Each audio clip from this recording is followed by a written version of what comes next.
Graduated from Rowan University in the spring of 2022 with a sports communication and media degree.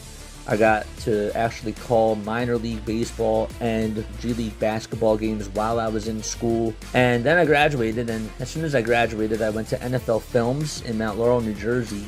And as much as I loved that experience, I missed putting on the headsets. I decided, you know what, talk is cheap. I have a laptop that's in my house, and so 21 months later, here we are, still on YouTube, calling games and building an incredible, loving community on here with the people that I call my Philly freaks with a capital P and a capital H. We go live for every single Phillies, Sixers, and Eagles game, and we do it like old school radio play-by-play style. I'm Jason Joseph, and this is Play-by-Play with JJ. I showed a swung on barrel. Get out to right field. Bye-bye baseball. That baby is long gone. Hi everyone, hopefully you're all doing well. For those of you who haven't heard, I'm hosting my very first charity stream on September 18th and September 19th to support the Familial Dysautonomia Foundation in honor of my brother Mitchell, who passed away from this disorder 5 years ago. So how the schedule is going to work is like this. On the very first day, we're going to be streaming for 15 hours. During the first 3 hours, I'll be talking about familial dysautonomia, sharing stories about my brother and what he dealt with on a day-to-day basis, and just raise as much awareness as we possibly can. Then during the next 12 hours, we got MLB DiamondZone, and we will be on doing our regular DiamondZone stream. For those of you that don't know, MLB DiamondZone is something that I came up with, and basically it's like NFL Red Zone, but it's for baseball. On the very next day, we'll do DiamondZone again. That'll be from 6 o'clock up until 9:30, and then we got the Phillies game. They play at 9:40. They're taking on the Arizona Diamondbacks. So in short, we're going to be on for 22 hours. No ads will be played during those 22 hours. I am aiming to raise $500 during those hours of streaming. Again, no pressure to donate, but if you can, every little bit does help. If you could just spread the word, share the post that I posted on my community tab, I would really appreciate that. I'm just looking forward to making a difference together with you guys and doing this in honor of my brother Mitchell. I think he'd be really proud, and I'm really excited about this. Let's do some good.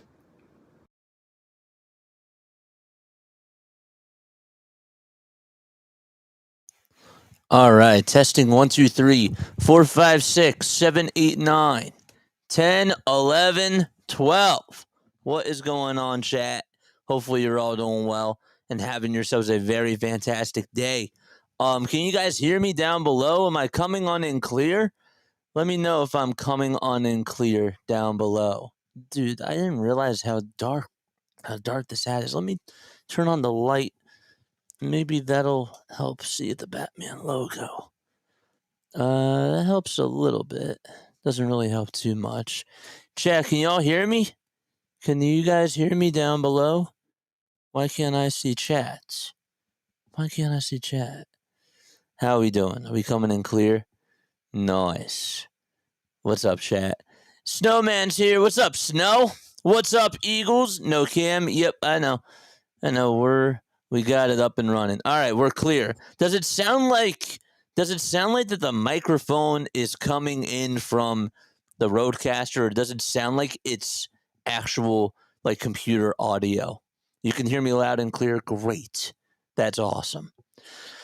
All right, cool. Okay. I'm gonna wait for some more people to come on in, but I do want to say hi to Cool J. I want to say hi to Eagles.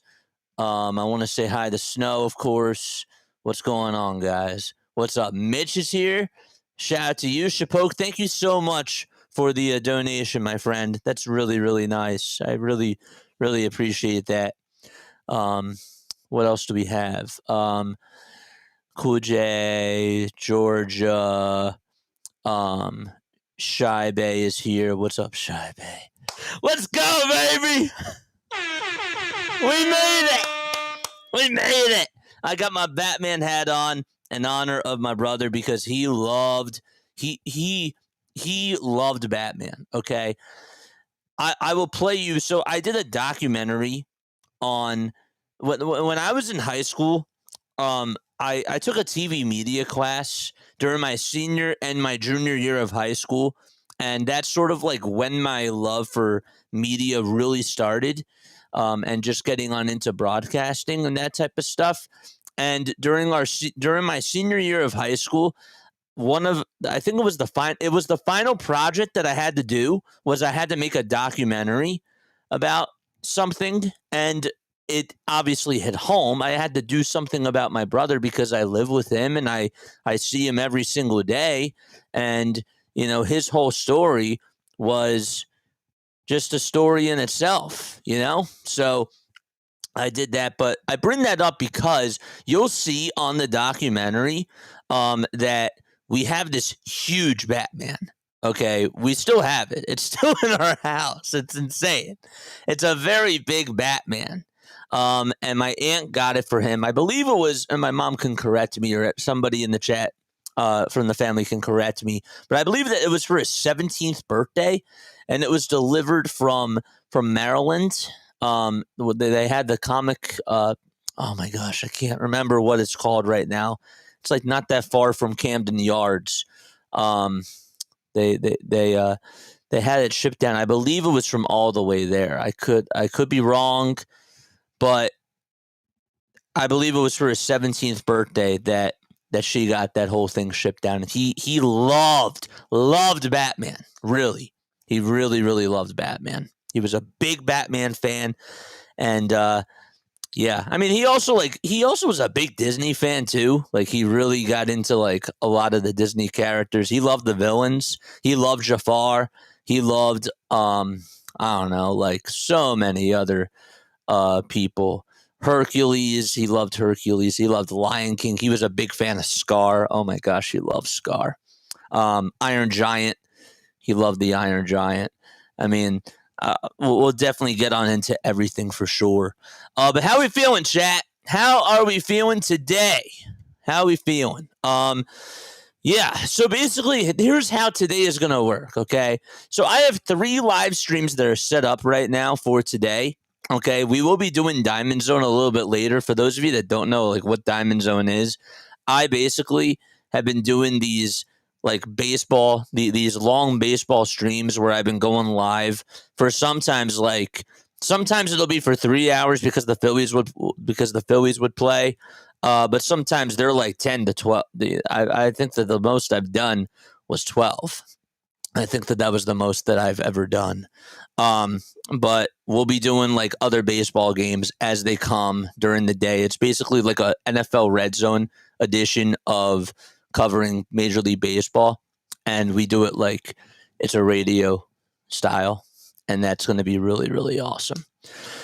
Yes. What's up, chat? Serena says good morning.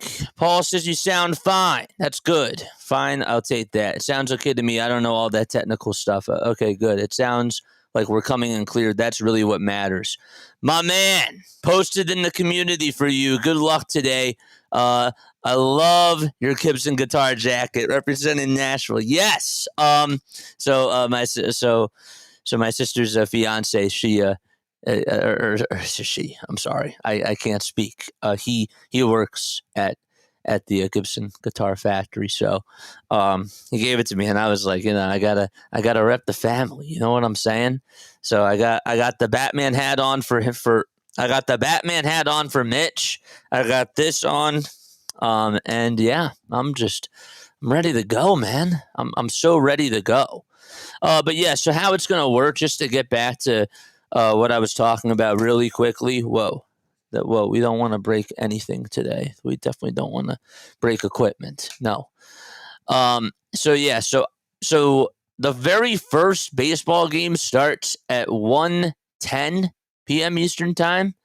So I have 3 streams set up. The second stream will start around 12:40-ish or so. 12:40, 12:45-ish, and then we'll just get on into DiamondZone.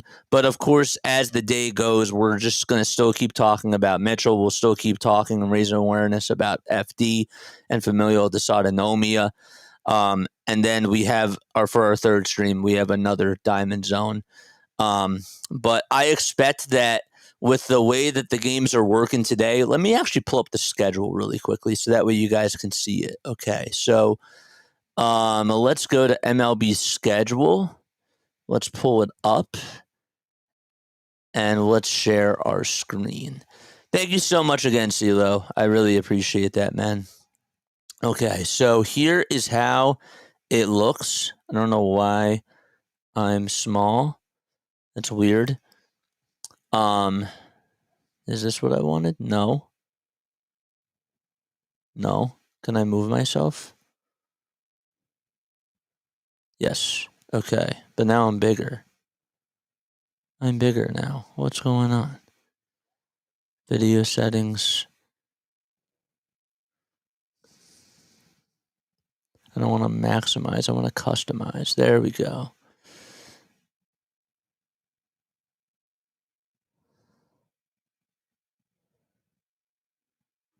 No.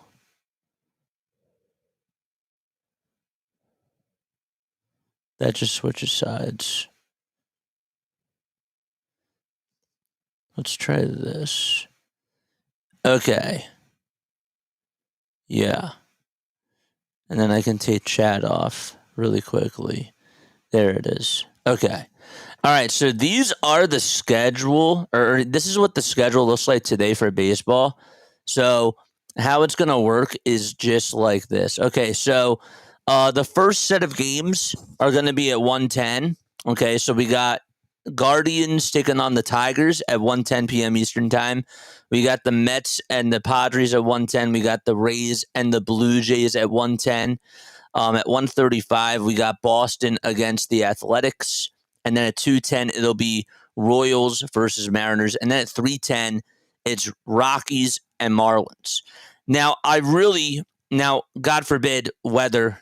I don't think that there's going to be any sort of delays. But this Rockies game should be over by about like 6 o'clock. And so then what we're going to do from there is we're going to start a new stream. We're going to start our third stream of the night. The reason why that we're doing this is because YouTube does not, when it comes to doing like 12 plus hour streams, YouTube only backs up the last 12 hours. So this is going to be like a 15-hour stream. And it's only going to back up the final 12 hours, which means it'll be like from the 1 o'clock hour onward. So I am making 3 separate streams because of that, because I want to log everything. So then at 7:15, we have 2 games. We got Reds and Cubs, and then we got Orioles and Yankees, and then Brewers and Angels at 7:40. And then we got Dodgers and Giants at 10:10. During this little break here, I am definitely going to be getting dinner, but I do have some things that I'm going to be playing for you in the meantime, just to educate you guys on FD.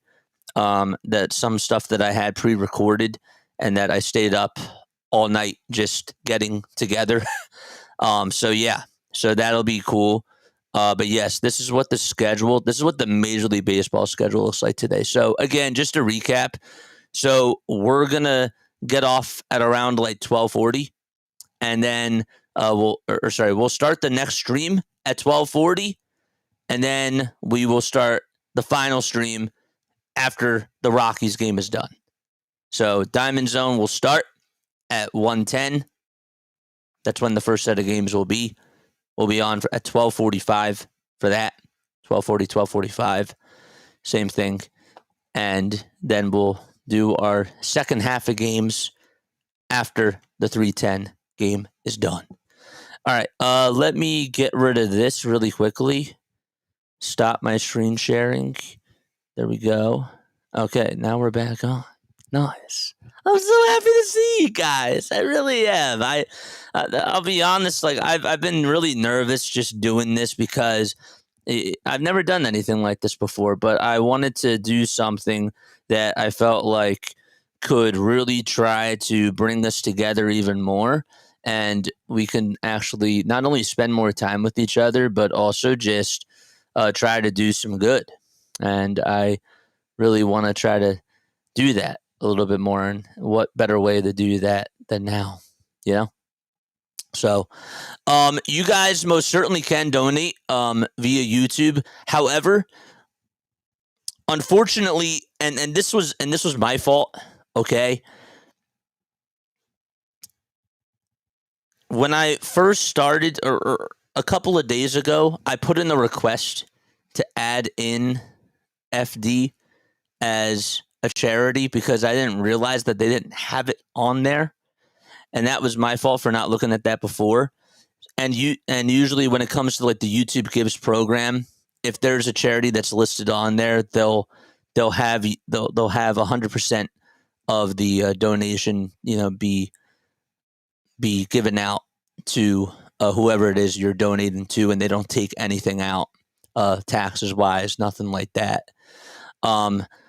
So I haven't heard back from them. It's probably not gonna. They're probably not gonna do anything today or even tomorrow. But I do have the Dysautonomia Foundation link. Mods, I'm gonna need you. I did set a bot, and you guys can most certainly donate directly to that link. The nice thing about that is that whatever is donated is going to be doubled. So if you donate like $20, it's going to be $40 because the foundation is donating 2 times the amount of what's being donated, which is so nice, and it's really incredible. And I'm very, very happy about that. So if you do donate via YouTube, like, that's totally cool. But it's not going to get doubled. It's not going to get doubled. And of course, it's also, yes, it's not going to get doubled. I cannot speak today. I really can't. But hopefully it gets better as the day does go on. Who else is here? I think 16 says mom. He was 16. That came from North Jersey. It was personally delivered. Okay. All right. Thank you for that. Yes. All right. It was when he was 16. I thought it was sent down from Baltimore, but maybe I'm wrong. I probably am. I get mixed up with my stories sometimes. CeeLo is here. CeeLo, shout out to you. Larry is here. What's going on, Larry? What's going on, man? If you see me on my phone for a little bit today, it's nothing personal. I have not even posted yet on my LinkedIn and have not even posted on any of the social medias. I probably should do that. That's probably a wise decision for me to do. So let me do that right now as we speak. Okay, so let me copy and paste this link really quickly. Share, copy link. We'll post it to Twitter. Hi, everyone. I'm doing my very first fundraising stream on YouTube for the Familial Dysautonomia Foundation in honor of my brother Mitchell. We will be live for the next 14 hours. Stop by if you can. Smiley face. Cool. Nice. All right. We got Starbucks today. Had to go with the mocha cookie crumble frappuccino. Okay, this is what it looks like, chat. I've already had half of it. I got the whipped cream still there. And I also got a shot of pumpkin. I mean, it's beautiful. It's the fall season. Pumpkin is here, man. It's awesome. What else? Did I miss anybody else here? Hi, JJ's mom. Oh, yeah, shout out to my mom. I do have some things here too. Mitchell loved his Batman plane. We had so many Batman planes. So the one thing that you're gonna learn about him is that with this disorder, he could not feel temperature or pain.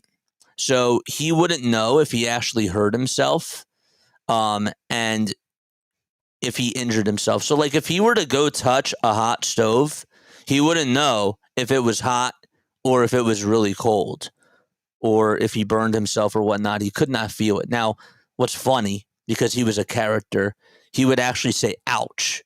But he didn't really know what ouch meant. But I could touch him sometimes, when he's watching his DVD player and he didn't want to be bothered, and he would say, ouch. But no. But yes, so he had his Batman plane. Guys, just right now, I just got an update really quickly. We have raised right now as a total of $185. Let's go! We already have $185 that we have raised already. And you times that by 2, that's what, 370? That's really freaking awesome. That's freaking awesome. I will definitely keep updating you guys as we continue to get more donations in. It might take a little bit of time. They don't display it, but I am getting word that we've already raised $185. I'm so excited. I really am. But no, going back to this whole Batman plane thing. So yeah, he would love to have his Batman plane, and I got one. I kept it with me when I was going to school because he passed away when I was. It was during COVID. I was still in school, and I was doing my semester from home. But whenever I would go to school, I would always want to take one with me just to make me think about him. And I still keep it with me right by my desk every single day. So yeah, there's this little Batman plane. And again, I'm wearing my Batman hat too in honor of him. Can I get a donation link to the website? Yes. Tom, thank you so much for the $50.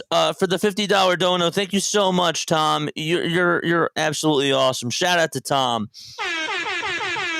Let's go. All right. So here is the link right now. It's right over here. So if you want to donate, you can donate via this link. Did Mitchell have any interest in sports? Yes. Okay, I was going to get into that too. Yes. Mitchell loved baseball. Okay, why do I talk about Angels in the outfield a lot? Because Mitchell really loved Angels in the outfield. We would always, whenever we would go to the Phillies games, my family and I, we would actually sit in the Hall of Fame club, and he loved the Philly Fanatic, like absolutely loved the Philly Fanatic, and he just loved being at the games. And I think that his favorite, to be honest with you, I think that his favorite color was green because he could see it.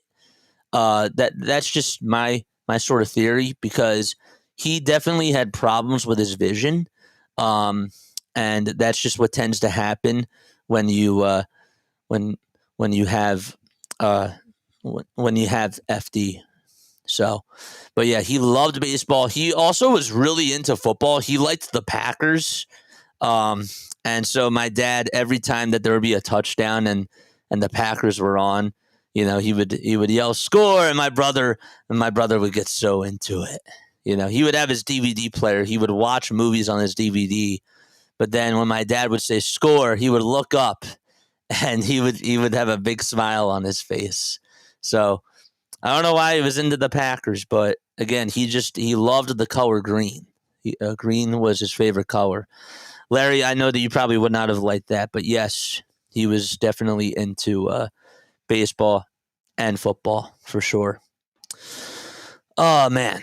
Okay, so how this is also going to work too is I'm going to be doing we're going to be looking at the website, and I will go through certain things and talk about FD and what it is, so that way you guys can understand. And then again, I have my documentary that I did on him when I was a senior in high school, and I also have an interview that I will play for you guys too. That's all that was all pre-done, and I got all that stuff done last night, edited and all that jazz. And so that way you can just see more things for yourself and learn more as we continue to go on here. I got an interview with the director of the executive of the director of the foundation. So that was really awesome. Her name is Lainey. She's so awesome. Again, shout out to Lainey. Shout out to everybody that has really helped out with this, because without you guys, none of this is possible. I really appreciate that. So shout out to Albalena and everybody a part of the foundation too. What's going on? I'll never forget my first baseball game. Seeing the vast expanse of the green field must have made an impression. Yeah, for sure. But yeah, he loved Angels in the outfield. That was one of his favorite movies. And it's one of mine too. It's my favorite baseball movie of all time. It is. If you guys do have questions, okay, as we do go along with this, I will definitely try to answer some as we go along. I want to try to keep this as smooth sailing as possible. Again, like if you do donate, please, you're more than welcome to announce it down below in the chat. But we're also going to be getting updates as we do go along with this. But yes, so, and also I will post. This is going to be a VOD, a video on demand, so you'll be able to see this and be able to go back and rewind. I will also have the documentary that I did of him in another separate video, so if you want to see it, then you can. For those of you that are not here right now, I got you guys. I do. I got you. And even during our break tonight, I'm going to play it again because I know that there's there's how many people on here? 28. There could be 56 people on here by like 6 o'clock tonight that haven't seen it. So, I'm going to make sure that I continue to play it. And then we're doing this again tomorrow, by the way, guys. We're going to be on here at 7 o'clock tomorrow. So I will play it again. I want to raise awareness for this. So right now we're just yapping. I just donated. Hopefully we smash $500. Georgia, thank you so much, man. Yes. Trust me, Georgia, I'm going to get into everything. I promise. Did you work directly with the foundation for them to double the donations? Yes. Yes. The thing about the thing about FD is that there's only, the last time I checked, 365 people that in the world that have this. So there's a lot of the people, like every year they have this thing called FD Day where they gather like all the families together. It used to be in person. Now they do it remotely.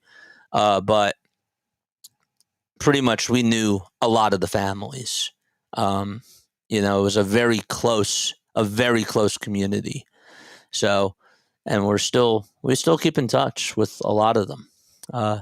We still keep in touch with some, but my parents definitely are still involved with the whole, with the community, and they keep in touch with people that are a part of the whole family. So, but yeah. All right, hit that thumbs up button, hit that subscribe button as well. Turn on the notification bell icons too, and we'll continue to raise the goal as we go. But yes, so I'm going to take a sip of water. And yeah, let me take another one.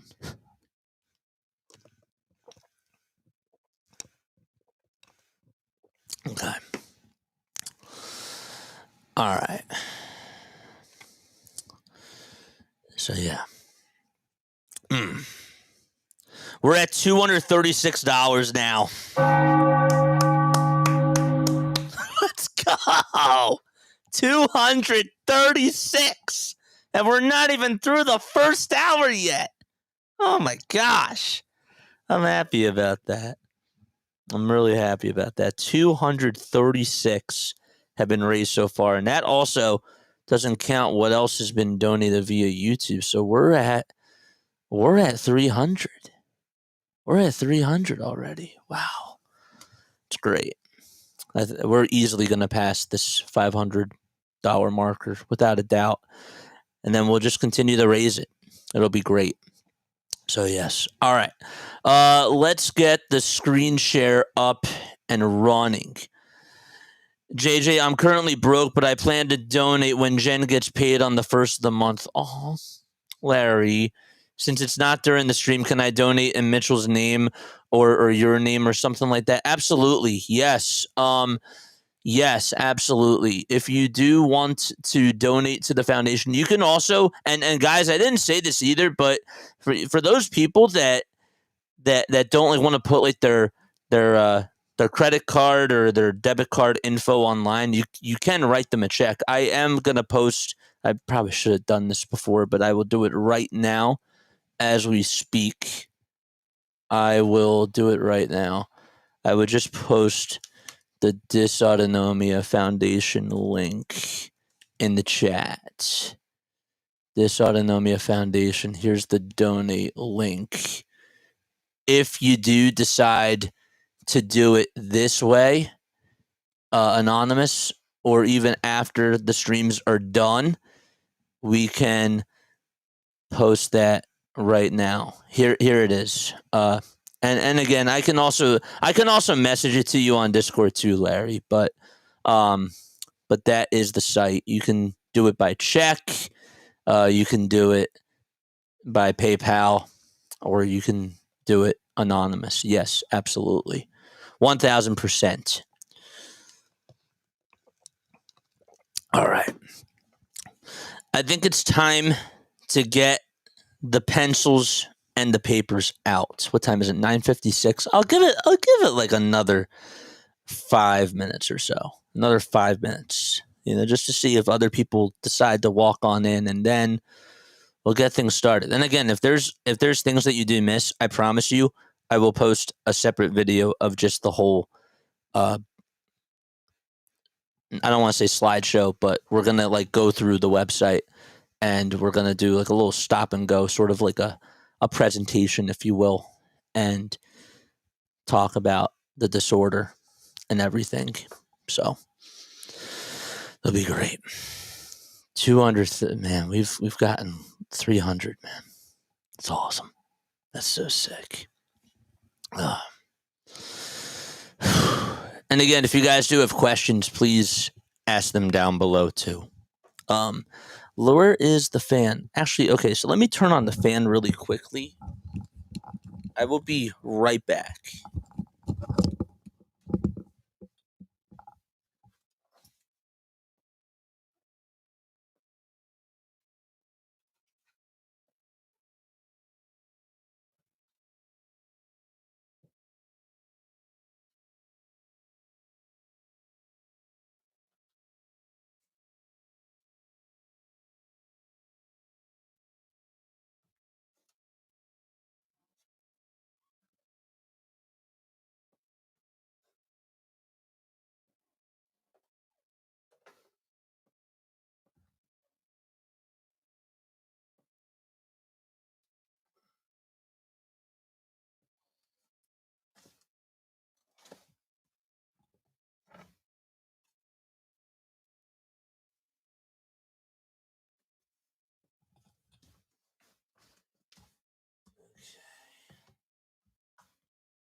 All right, there we go. Okay, nice. All right. By the way, this is a little picture frame that I have of him. I keep it right on my bookshelf every night. I don't know if you guys can see it with the glare. There he is. That's the best I can do. Here, let me take the whatchamacallit down so that you can see him. Yeah. I got that. Here's a picture of my sister, my brother, and I. This was at my sister's bat mitzvah. Look at how different I look, chat. Look at how different I look. I look so much younger. But yeah, so there's all three of us. So that way you guys can see. He was definitely not happy in this picture. See, just getting him away from the DVD player sometimes was a little bit tough.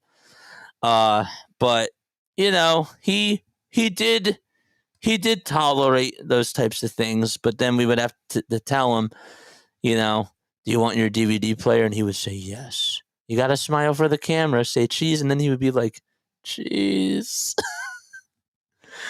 But yeah. So, yeah, that's him. That's him.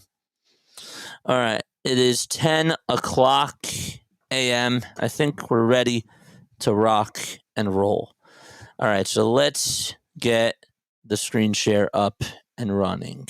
Okay. Whoa, I don't want that. Okay. Where is it? Okay. And you guys can visit the website anytime. You can. Let me put myself on the bottom. Can you guys see me? Yeah. Okay, so this right here is the website. This is the Familial Dysautonomia website here. And we're just gonna scroll down and we're just gonna go through things one by one. We are at $327 right now. Let's go. Oh my gosh.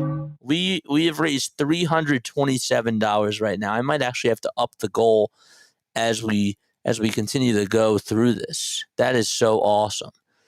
327, 330. Wow. Great. That's awesome. Shout out to that. We've raised $330 so far. Wow.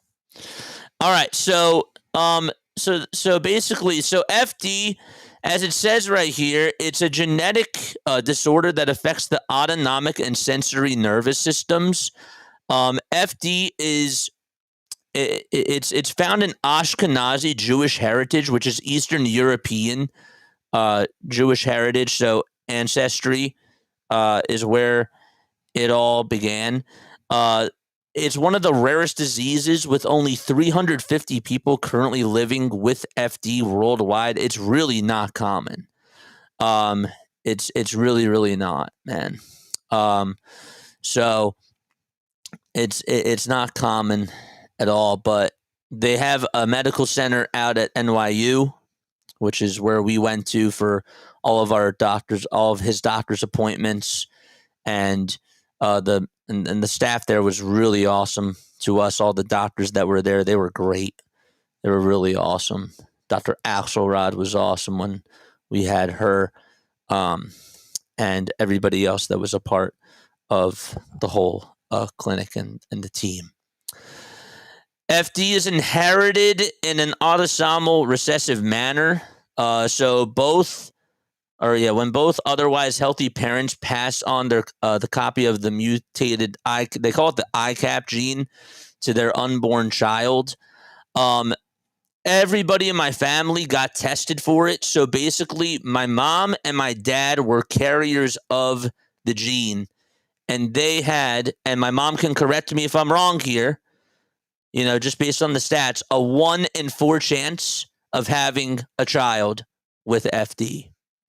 So, of course, they had Mitchell, and he had it.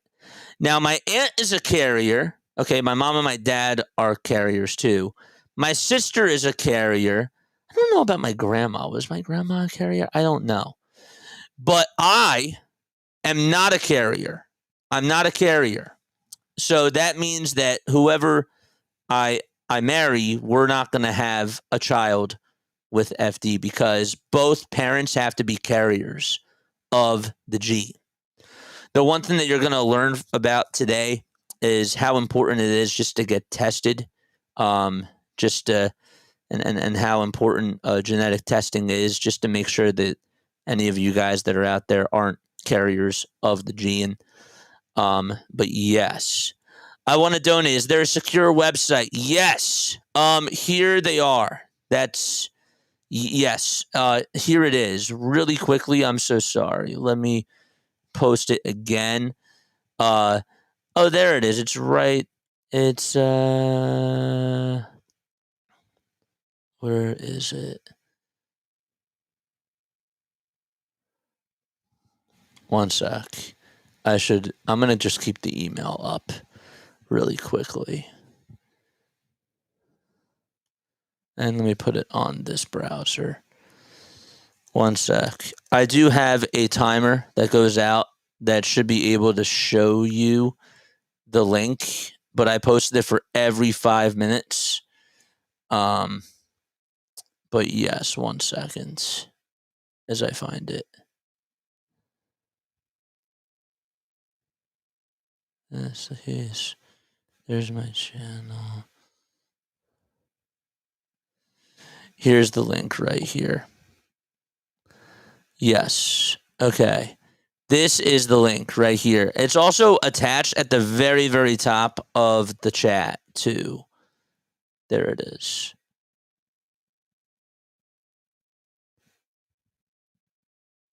So yes, there it is. Okay. And mods, if you could just post it, if I'm not looking at chat because I'm gonna be trying to go along here, please do that if you can. Just copy and paste that link, and just continue to post that. So let's get rid of this for now. Let me do this. I did pin the link. I did. It's pinned at the very, very top. I did. I forgot that I pinned it. It's right here. It's right over here because I'm dumb. What did Mom say? You got 2 good copies of this gene. Mitchell got the 2 bad copies. We never heard of it before he got his diagnosis. Correct. Yes, I'm happy that you did say that. So yes, there's the link right there. I'll just remember to copy and paste that. Going back to this screen right here. It says on the site, so infants are born unable to sense information coming from inside their own bodies. All the normal bodily functions we take for granted are gone. Already in people with FD. So basically, he could not feel temperature or pain. Okay, the most striking symptoms of FD are reduced sensitivity to pain and temperature. So again, if he were to go touch a hot stove, he wouldn't know if he burned himself. He wouldn't know if something was really, really cold, and if it was, like an ice cube or like just the temperature of that type of a thing. So the one thing that we also had to remind him of, because also he couldn't feel pain, was he would bang his hands, and he would also bang his legs too, because to him, he didn't realize that he was hurting himself, and he didn't really know better. So what he would do is whenever there was a sound effect on during a movie or something, and he would hit his hand like on the desk or even like on the chair or whatever it was, we had to tell him no banging. The nurses had to tell him to no banging because he could hurt himself that way. And we had to, my gosh, we had to take him some of the time to, to get x-rays and just to get checked up on, because sometimes he couldn't even tell us if he hurt himself, So he couldn't really communicate that. How would he know if he would hurt himself? And so we always had to look out for signs just in case something was weird. Like if he was walking oddly or if something just wasn't right, we would have to get that stuff checked up on. And so that was kind of scary. I mean, that's the best way that I could put it. So yes, he couldn't feel temperature or pain. He also couldn't produce tears as well. So he couldn't cry. That's just something that comes with the disorder. So he had to get eye drops, the theta tears, to help him, just get water in his eyes and get the fluid in there. That was really important. Sometimes he would also, going back to the whole temperature and pain thing, he would actually put the DVD player. So he had a personal DVD player that he would use, that he would actually put right to his eye directly. And he actually got a corneal abrasion from that. And we were really lucky because we had some awesome doctors, including the eye doctor who we still talk to a lot. She's awesome.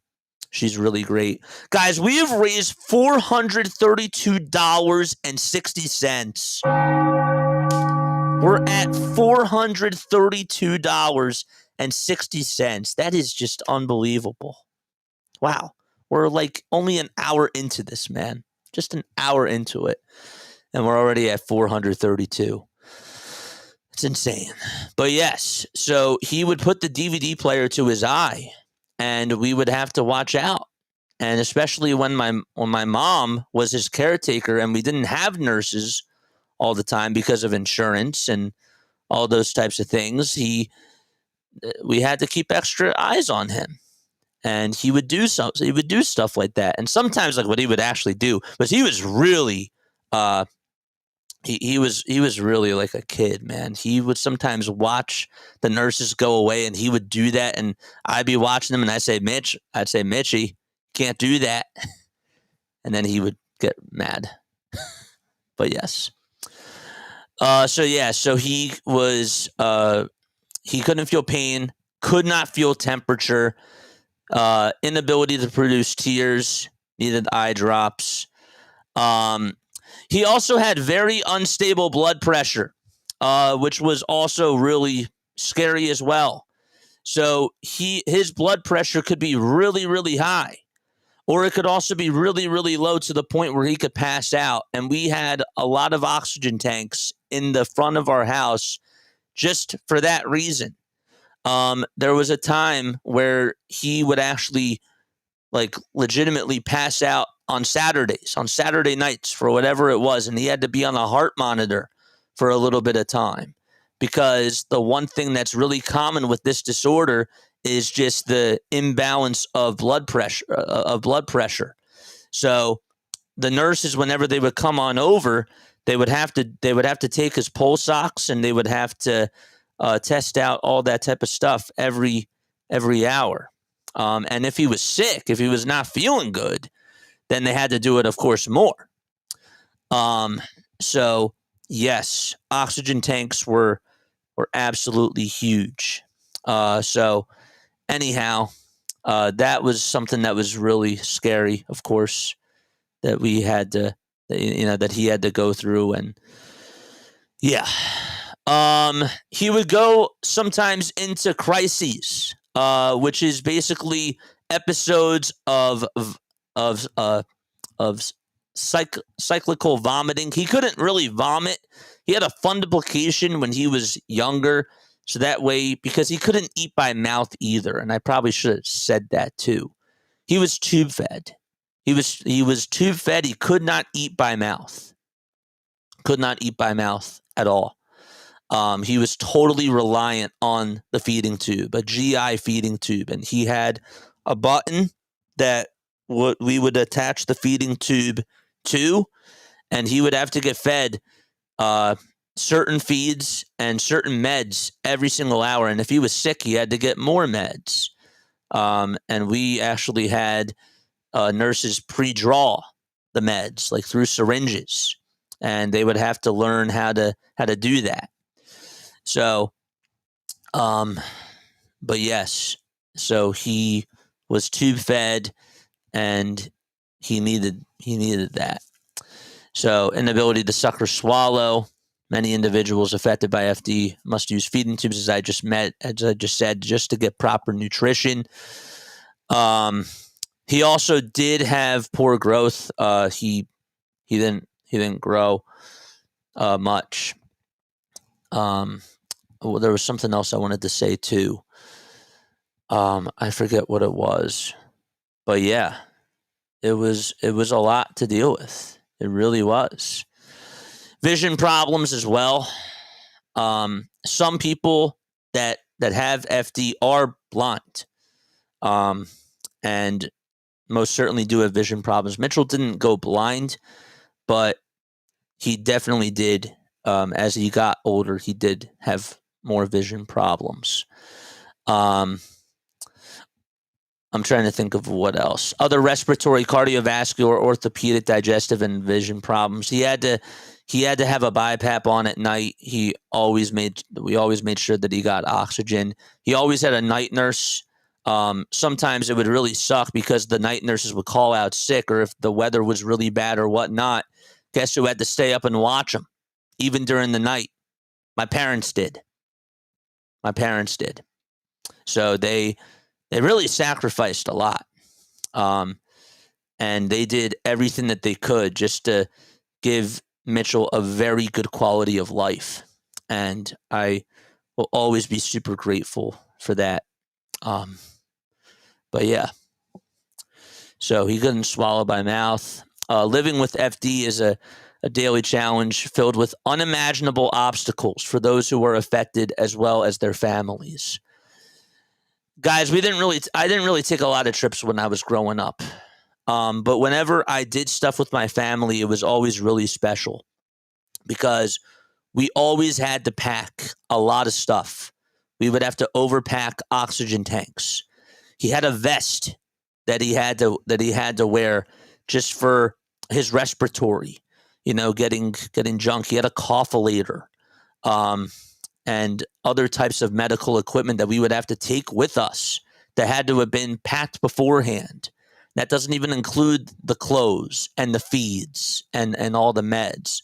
So whenever we did go somewhere, we always had to make sure that we packed a lot of stuff. He was also in a wheelchair, and we had to take a portable wheelchair with us, and we would put that in the van. So we had to put him in there. And even if we went to like Sesame Place, because he loved Sesame Place a lot, he was a huge fan of Sesame Street. But yeah, that's how he was. He was not really, he could walk short distances, but he definitely could not do, like him even going to the bathroom. My mom, oh my gosh, my mom sometimes like just made sure that she brought that oxygen tank with her every single time. And I would too sometimes, because he would just go to the bathroom and we had to make sure that we brought that, because he could pass out from exerting energy from that. And especially from like walking up the steps just to go to bed at night. So that was really important. Are his problems typical for those with FD, or do they vary? Very typical. He was on the very severe side, Larry. He was on the very, very severe side. I wanted to shout out really quickly. Judy, thank you so much for the donation. Wow. Oh my gosh. Tom, thank you. Mark, thank you. Travis, David Tallheimer, thank you so much. Jamie, thank you. Jack. Oh my gosh, Jack. What? 90? Oh my gosh, Jack. Thank you so much. Don't make me cry. Thank you, guys. Wow. But yes, he had the most severe of them all, for sure. He was on the very, very severe side. Here's 10 FD quick facts that they have. FD is caused by a mutation of the ELP gene, which is known as the ICAP gene. Over 99% of the patients inherit 2 copies of the Ashkenazi founder mutation, dating back all the way to the 1500s, which is really just wild to me. Most parents of newly diagnosed children with FD are unaware of their Jewish heritage, and that is definitely true. I believe that there was somebody, I forget how long it was, maybe it was like 6 or 7 years ago. They didn't get they were from Mexico, and they got a diagnosis over there, which was really wild. And somebody actually, I believe too, at the NYU Medical Hospital, they didn't know, but there was a diagnosis. It just so happened to be right at the center, which was wild too. Patients have similar symptoms, but the severity may vary. And again, Mitchell was on the very, very severe side of a FD. It affects the survival of the nervous system with the brain and the body. Mitchell couldn't talk in typical sentences like you and I can. He would talk in very short sentences. He did go to a day program. He went to an awesome 21 plus school, where he did have to, I mean, of course the nurse had to go with him. But he definitely got a lot of socialization, and he got a lot of, he got so much love over there. And I was really, one of my proudest moments was, there was this girl that he liked, and I don't know what it was, but she really liked him, and she thought that he was really funny. Let me stop this really quickly. There was this girl that he really liked, and they had this prom at this 21 plus program place. It was called Hollydale.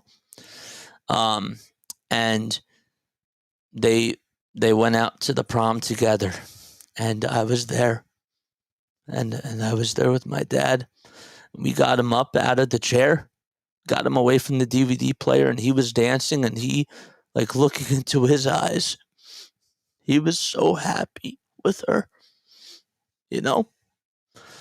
And just to be able to see that was just one of my favorite moments. I didn't expect to get choked up, but just to get him away from the DVD, just to get him standing up and not even have oxygen, that was one of my proud moments. So, I hate crying. I figured I was gonna cry. But yeah, that was really, really cool. Oh man. I need to take a sip of water.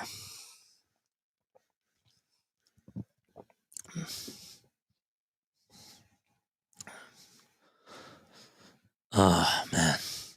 Deb, thank you so much. What a great way to honor Mitchell. All the best. Thank you so much. I really appreciate that. What else? Let's go back to the screen share here. Let's go back to this. Yeah. There it is right there. It's an emotional day, my man. Don't worry about it. It's all good. Thank you. My cousin Jeffrey, shout out to you. Thank you. Thank you so much. Man, that's great. FD does not have a cure. There are symptomatic treatments that do help patients feel better and that do help them live longer. I mean, he was on so much medicine, guys. We could actually, it's funny, my mom would say that sometimes we had a pharmacy at our house because he was on so much meds. And there were certain things that definitely did help him get better, for sure. But antibiotics and stuff like that. I mean, I'm sure that my mom could probably chime on in, or other people in my family that could probably think of some certain things that really did help him. But yeah, there were definitely some things that were good. But yes, patients have less sensation and are at risk of injuries, having difficulty localizing pain and regulating their body. Another fact is that lung disease is common and requires a proactive approach to treatment. The NYU Dysautonomia Center, they've existed actually for over half a century, and they're dedicated to FD patients 24/7. The other name for this disorder too is called Riley-Day syndrome. Riley-Day was the first one that was diagnosed. And again, Mom, please correct me if I'm wrong about that. But that was back, I believe, in the 50s. There's a video on here. You guys can go check this out. But yeah, that's I'm trying to think of other things just to say about it. I mean, again, I said this before, and I'll say it again, when it came to just growing up for me, my family didn't really take a lot of trips, and the one thing that I love about my mom, really, and this is like what makes her an angel. We would take so many trips to New York just for doctor's appointments, and all that stuff was really hard. And even just staying over at the NYU hospital overnight, especially when he had his fundoplication and his scoliosis surgery for his back. My mom was just somebody that, really tried to even advocate for my sister and I. And she wanted us to be able to experience New York for good as well, rather than just going to NYU for like for all those hospital visits and all those doctor's appointments. So we did get to do stuff that we all did enjoy, including my brother. We went to go see some Broadway shows, which was so awesome. Of course, he fell asleep during Lion King, and he would fall asleep during some of the shows. And it's like, we're here for you, and we're here for us too. But we wanted him to stay awake for that. But yeah, so we would go see. We saw Lion King. We saw The Little Mermaids. We saw Tarzan on Broadway twice, which was really cool. We got to go see the very last Tarzan show, which was also really, really awesome. And I'm trying to think if there's any other shows that we did see. I said Little Mermaid. I said Tarzan. I said Mary Poppins, Lion King, Shrek. We did get to go see Shrek the musical on Broadway. Actually, one of my sister's friends from high school was when they were doing Shrek and they were doing the tour at the Walnut Street Theater. She played Fiona. And it was really cool because we got to go to see her, and Mitchell really, really enjoyed that. So that was really cool too. But yeah, so a lot of stuff, man. A lot of things, and growing up for me was definitely.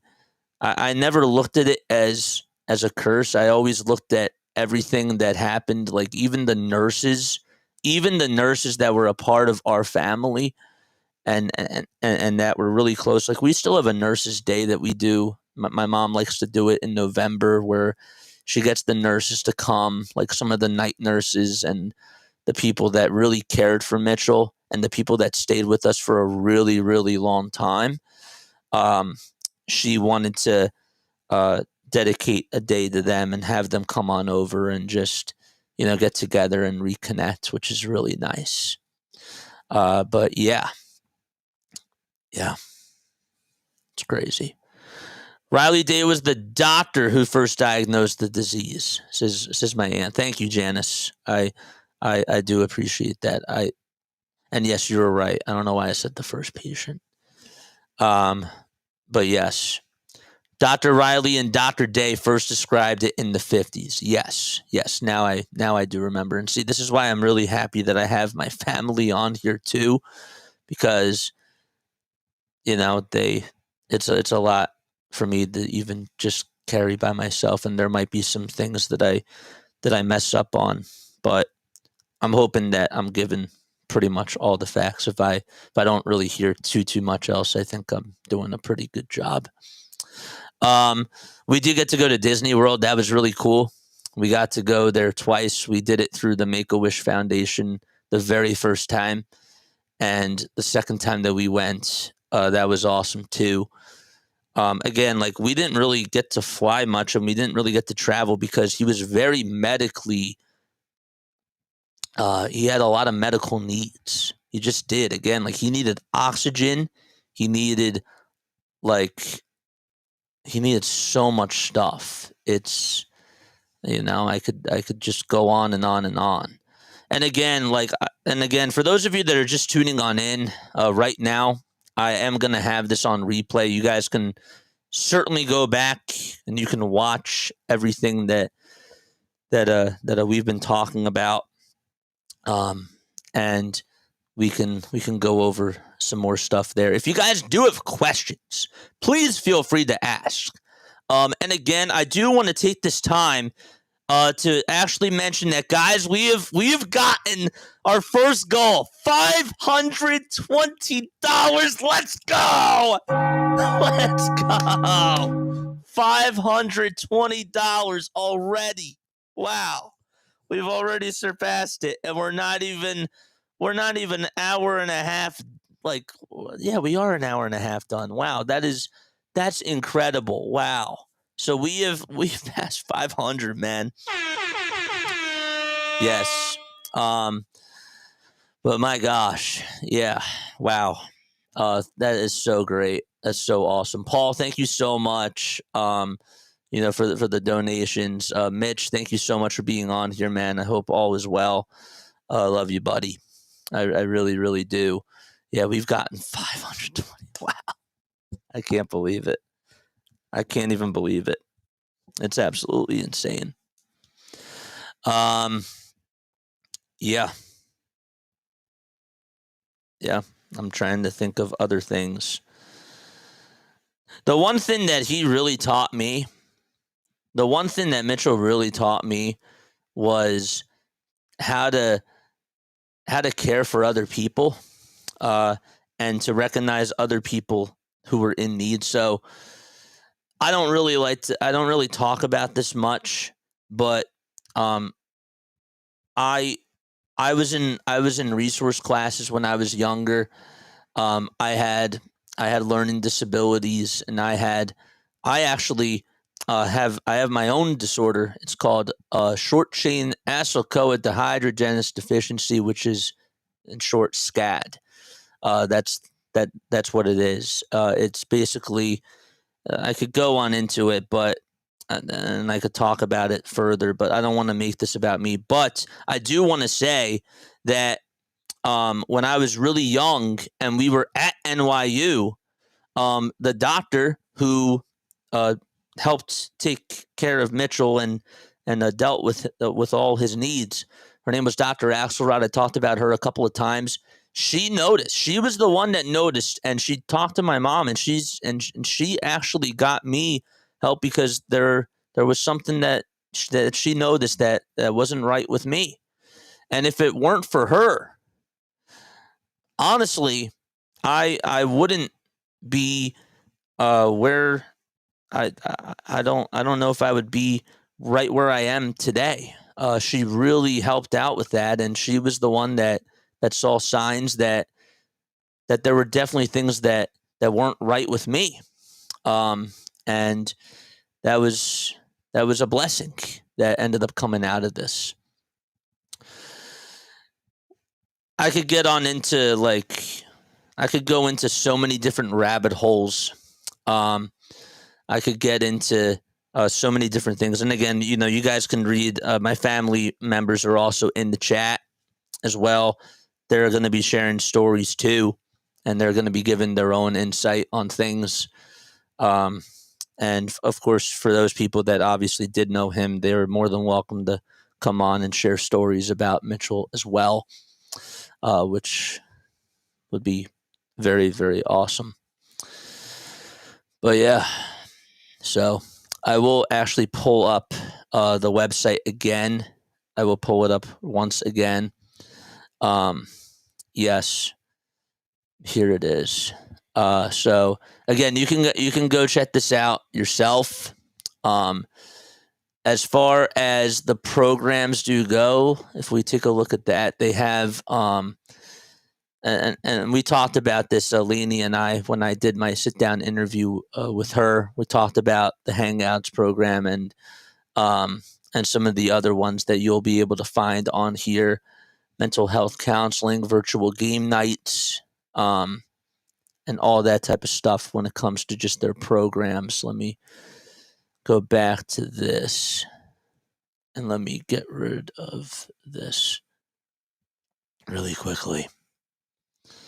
What's going on, Mitch? And again, thank you all so much for all the donations. Again, the link is posted at the very top. It's pinned at the very, very top of the chat. But if you guys can't see it, I am also posting it again right now. I do have a bot that posts it about every 5 minutes or so. But yeah. So here it is. Yeah. I'm trying to see what else do we have on here. As far as the history goes, oh, that's great. I love that picture of them. I didn't show this to all of you guys. I don't know if you guys all got to see this, but I did have. I'm wearing a Batman hat in honor of Mitch. He really, really loved Batman. He was a big fan of Disney movies too. He loved Pinocchio. He loved Peter Pan. He liked all the villains. He loved the Little Mermaid, Pete's Dragon. I don't know if you guys have ever heard of that or have ever watched Pete's Dragon. He liked Johnny Bravo. He was a big Johnny Bravo fan. We actually had a recording of Johnny Bravo sending a message to Mitchell.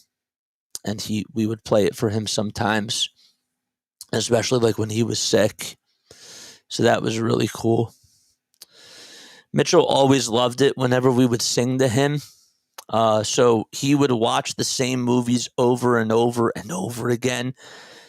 He would call all the movie characters to like all the Disney movies. He would call them his friends, which was like so sweet. It really was. He had a lot of compassion. He was just an awesome guy. He really was. But yeah, so he always loved it. Like when Alyssa and I would sing to him in the car, my dad made him when they had CDs in cars and stuff. My dad made him a whole bunch of songs from like all the soundtracks, like Beauty and the Beast, Hercules, and Aladdin, and so many of like his other favorite movies, The Jungle Book. And we would always sing his songs in the car, because you have to also understand too that he could get himself sick, which was also really scary. So it was really hard to get him out of his comfort zone, because he could get sick and he could make himself go into crisis and make himself sneeze and make himself sweat and, have fevers. So if he wasn't happy, sometimes we would have to, I would ask him if he wanted another movie just to make him, just to make him think about something else. And you sort of had to like learn his language. You really did. He was really funny, man. Oh my gosh. Okay. We had one nurse. Shout out to her. Okay. She is awesome. And we still see her at the nurses' days every single year. And she doesn't live that far away. Okay. She's from Nigeria. Okay. She has a hard accent. She does. And Mitchell was very clear with like what he said. So if he said that he wanted to watch Batman, she would say, "Okay, I will put on Batman." No Batman, Batman. So he had a really good sense of humor. It was really, really funny. And it was so adorable because he didn't know better. But yeah. He had his own Mitchellisms, we call them, which was also really, really nice. He would have his own sayings. He would call me, my name was Tessa, not Jason. That's how he would say Jason. My sister, her name is Alyssa. He would call her Sa, Aisa. That was how he pronounced her name. And again, I do have a video, and I have a documentary that I did on him when I was a senior in high school that you'll guys be able to see in a little bit. And then, of course, the interview that I did with Lainey. And we go more in depth with just the Dysautonomia Foundation. We talk about the new research that's been done and get more into the technical side of things rather than just talk about the disorder itself. But yes, so it's really, really cute. But yeah, we always had to sing his songs in the car. We did. And Alyssa and I would like recite lines, and we would know every line to like all the Disney movies that he watched, and even all the Batman movies, because he would just never get tired. He would never get tired of them. Guys, we're up to $571.65. And again, everything that's donated through the foundation is getting doubled. It's getting doubled. So really, right now, we've raised over $1,000. Wow. I guess I needed to set the goal higher. And I am going to change the goal. I will do that right now. Oh my gosh, Jack with a $50 super chat. Jack! Oh my gosh. JJ, your account of Mitchell's challenges is a reminder that no matter how bad you have it, there are many others facing even bigger challenges. My daughter was born with a hole in her heart and no right lung. She's 38 today. We're blessed. Man, shout out to Jack, man. Shout out to your daughter. Wow. Jack, thank you so much. Wow. That's insane. I'm gonna, of course, keep track of the YouTube stuff too. Thank you so much, Jack. All right, I will answer questions. If you guys do have questions, please feel free to ask, whether it's about FD itself. Again, I will post this whole part in a separate VOD, so that way you guys can understand and go back to the whole video yourself, in case those of you that are not here or missed it, you'll have access to that stuff. Jack, thank you so much. I really appreciate that. Appreciate your heart, man. You have wickets bigger than JT. Wow. Yeah. He loved Johnny Bravo. Yes. I'm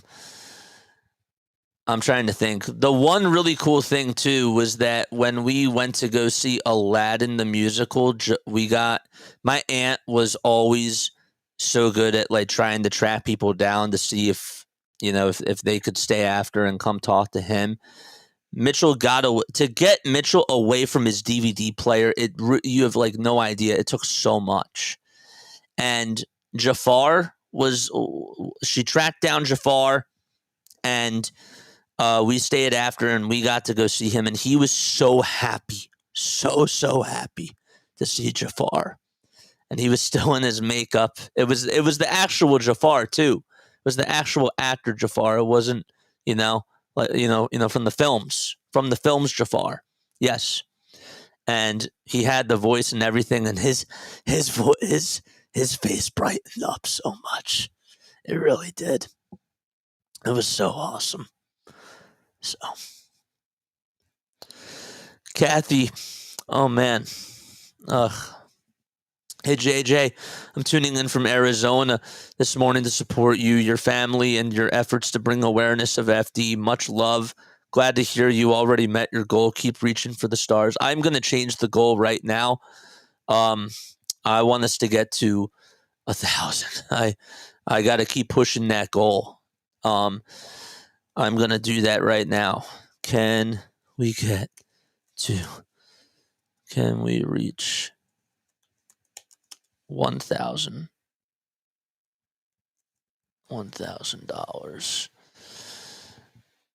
and hit our second milestone.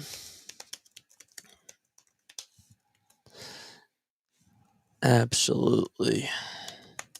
Yes. Let's do it. There we go. Yes. Oh, man. Kathy, thank you so much. And again, Jack, thank you so much. Jack, what you said is right. Jack, you're the freaking man. Thank you for the $50. Yeah. It's just great. It's awesome. Oh, man. Really enjoying your fundraising stream and all our Philly freaks in here with their generosity. I know. And again, I'm leaving this up until tomorrow too. We'll be doing this during the Phillies game as well. So it's not even just for today. We'll be definitely extending it to tomorrow as well. 1,000%. Yeah. It's great. I need a sip of water. But yeah, please feel free to ask questions. Please feel free to do so. Mom, Dad, Aunt, if you guys have any more things that you'd like to say, even the cousins or the nurses, if you guys have any stories, feel free to share. I'm not trying to put anybody on the spot, but just getting other perspectives always certainly do help, for sure. About FD, something else I think that I forgot to mention too. So I talked about blood pressure and that type of stuff. So he couldn't eat by mouth. I said that too.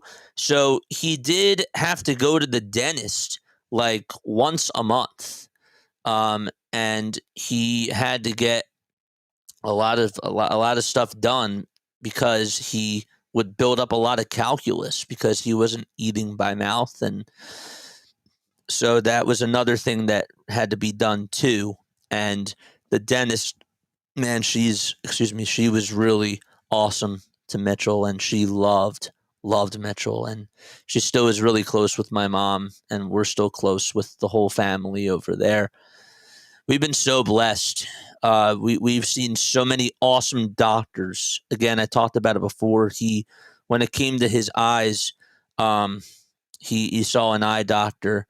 She was great. Actually, during COVID, one thing that really stuck out to me was that she does not live far away from where we are. And during the shutdown, during the pandemic, Mitchell had a corneal abrasion. And because he would put the DVD player to his eye because he couldn't feel temperature or pain. So like when we were talking about the banging that he would do before for, sound effects that were being played like on the TV, he would bang his hands like on the chair, or he would do it with his feet and he could hurt himself. But he would also put the DVD player, like a portable DVD player that he had that he could hold, he could put that to his eye. Because he couldn't feel anything, and he burned his eye. Like, not to get like too graphical, but he had a corneal abrasion, and my mom was really, really good friends with her. And again, I keep saying it as if it's in the past tense. Still is really good friends with her, and we all are. But my mom pulled up right to her driveway, and she saw him. Like right then and there, and she came out. She had all of her gear on, and she took care of him. We were so lucky that we met some incredible people that were more than just doctors and more than just nurses. They were family. But also, I want you guys to understand something else too. Okay, even like when we tried to make the most out of everything that we did, including myself, when things were not good, okay? When Mitchell was happy, everybody was happy because it was not a lot of stress. But when he would get sick, when he would need oxygen, when he was ready to pass out, when he wasn't feeling good, it was all hands on deck, and everybody in my family, it didn't matter if it was my mom or my dad or if I was there, everybody knew their role. Okay, somebody had to go grab the oxygen tank, somebody and make sure that the oxygen tank was on and put it on him, and somebody else tried to talk to him, just to see if he would respond, talk about his movies, talk about like whatever it was. And we had to just instantly react and problem solve in the moment.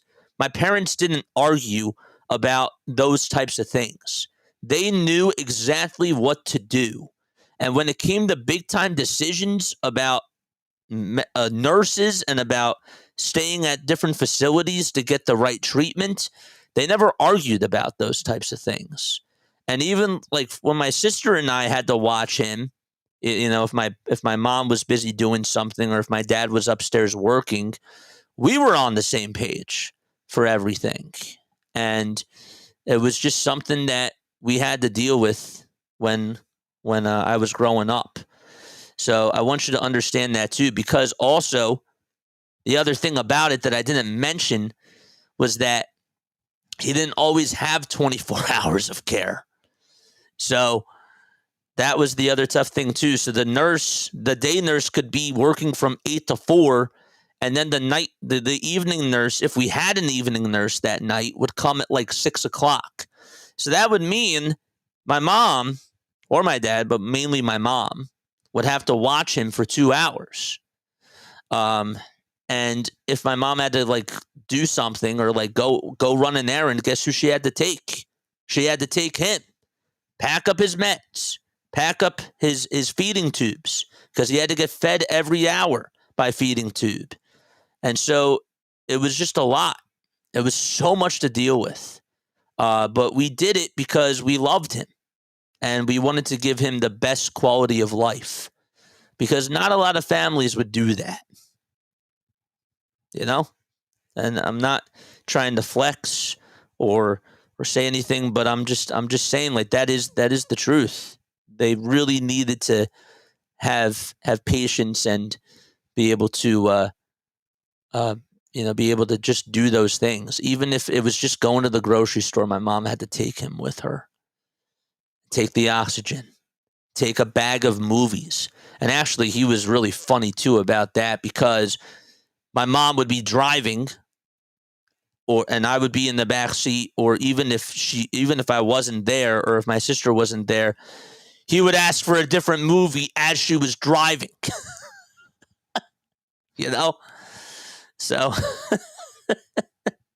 he would do it on purpose. But yeah. So, but yeah, insurances, man, I could get on into that, and I can get into the bad nurses. I mean, we had a whole list of nurses, like a whole book of night nurses that we could probably write about how crazy their lives were. But the ones that were great, they stuck with us for a very long time. I mean, it's just really crazy how some of these people, got into being LPNs and RNs, and some of one of them didn't believe in pre-drawn meds, and yeah, I could go on into all those types of details, and that also insurance. There was a time, guys, where my brother, who was going to school every day, they pulled his nurse aside, and the supervisor that was there said that he can't have a nurse to go to school with him. He can't have like a nurse to go to school with him and be there to take care of him. And so he was out of school for probably, I would say, and Mom, correct me if I'm wrong here, for 7 months, like 6 to 7 months. And we had to fight. We had to fight for that. And he couldn't just not go to school without a nurse. And even if there was, like an aide there or whatnot, they didn't know who he was. They didn't know about his condition. They didn't know what to feed him, like what to take care of, or how to take care of him, and all that type of stuff. So there was a lot of times where, even like when the blessings were there were a lot of things that happened too that were just not fun at all. And it was really frustrating, very frustrating. So, you don't really think about those things. Sometimes even just getting him into doctor's appointments would take months, because insurance didn't want to cover it, or just a whatnot, So, all right, I'm going to be looking at chat again. I apologize. I just wanted to get into all those types of things. Oh my gosh, what? THR 33 step with a $500 super chat? 500? What? Oh my gosh. $500. $500.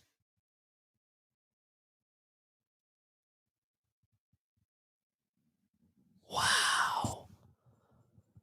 Oh my gosh. You guys are insane. 500? Oh my gosh. $500. Gotta head back to work. JJ, peace, everyone. Oh my gosh. 500. Are you kidding me? That's unbelievable. Oh my gosh. That's insane. Wow. So right now, that means that we've pretty much raised over 620 on YouTube and 571.65 over on the website itself. And you double that, that's over 1,000. Guys, we're almost at, we're like over $1,500. Oh my gosh, 500? That's insane. Oh, I can't even process that. Can't even process that. Oh man. JJ, you had serious caretaking responsibilities from an early age. I got to think that that has greatly influenced who you are today. Thank you. I try to give people second chances. I always try to, you know, even if I was running late to class, would always hold the door open for somebody. Because God forbid if that was my brother and the door was slammed on him or like the nurses or whatever, I wanted to just do that for other people because you never knew like what people were going through. You know, I was always I could always tell too. Like I was really nice. I liked going up to people and talking to them one on one, even when I saw that they weren't feeling well. You know, I do try. I do try to be caring. Wow, $500. That's insane. Thank you so much. Justin, I love you too, man. Snowman say too, everyone is coming on here to support you in this cause. Wow. Oh my gosh. Cello, hey JJ, I love your effort and donated accordingly. LP, thank you. Thank you. Thank you so much. I also appreciate the stories you've shared thus far. Mitchell would have been so proud. Peace and continued blessings. Thank you, guys.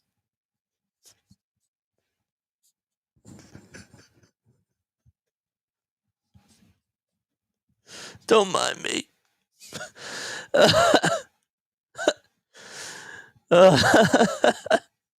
Wow. Oh my gosh. I miss Mitchell.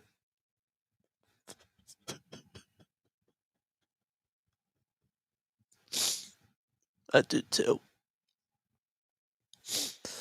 He did. Absolutely, he did. Oh man. Several months seemed longer when it came to him not being in school. That was not fun. Yeah, a lot of caretaking responsibilities. We also, by the way, just to add on top of to everything else, we had a dog who had parvo, and we rescued her. Her name was Mocha. You'll actually see her in the video too. She was still alive then. But we always had to tell the nurses, not to go up and touch her and people that would come on over to the house because she would bite out of fear. But again, so many other people would have put her down. So many other people would have just, let her go. But I think that we definitely, my whole family, I feel like that we did the right thing, giving her the best quality of life. But I bring her up because she did bite Mitchell too. Mitchell wouldn't feel anything and he wouldn't know better. What he would do is he would try to scare the dog if the dog was on the couch. He did that to me too. Like when I was younger, of course, like he had to show, the younger brother, of course, who the bigger brother was. Okay. That's just who he was. So if I was on the couch or whatever, like and I was sleeping like right next to him, he'd shove the DVD player. Like he would come up and like he would scream at me. Sometimes he would actually chase me around.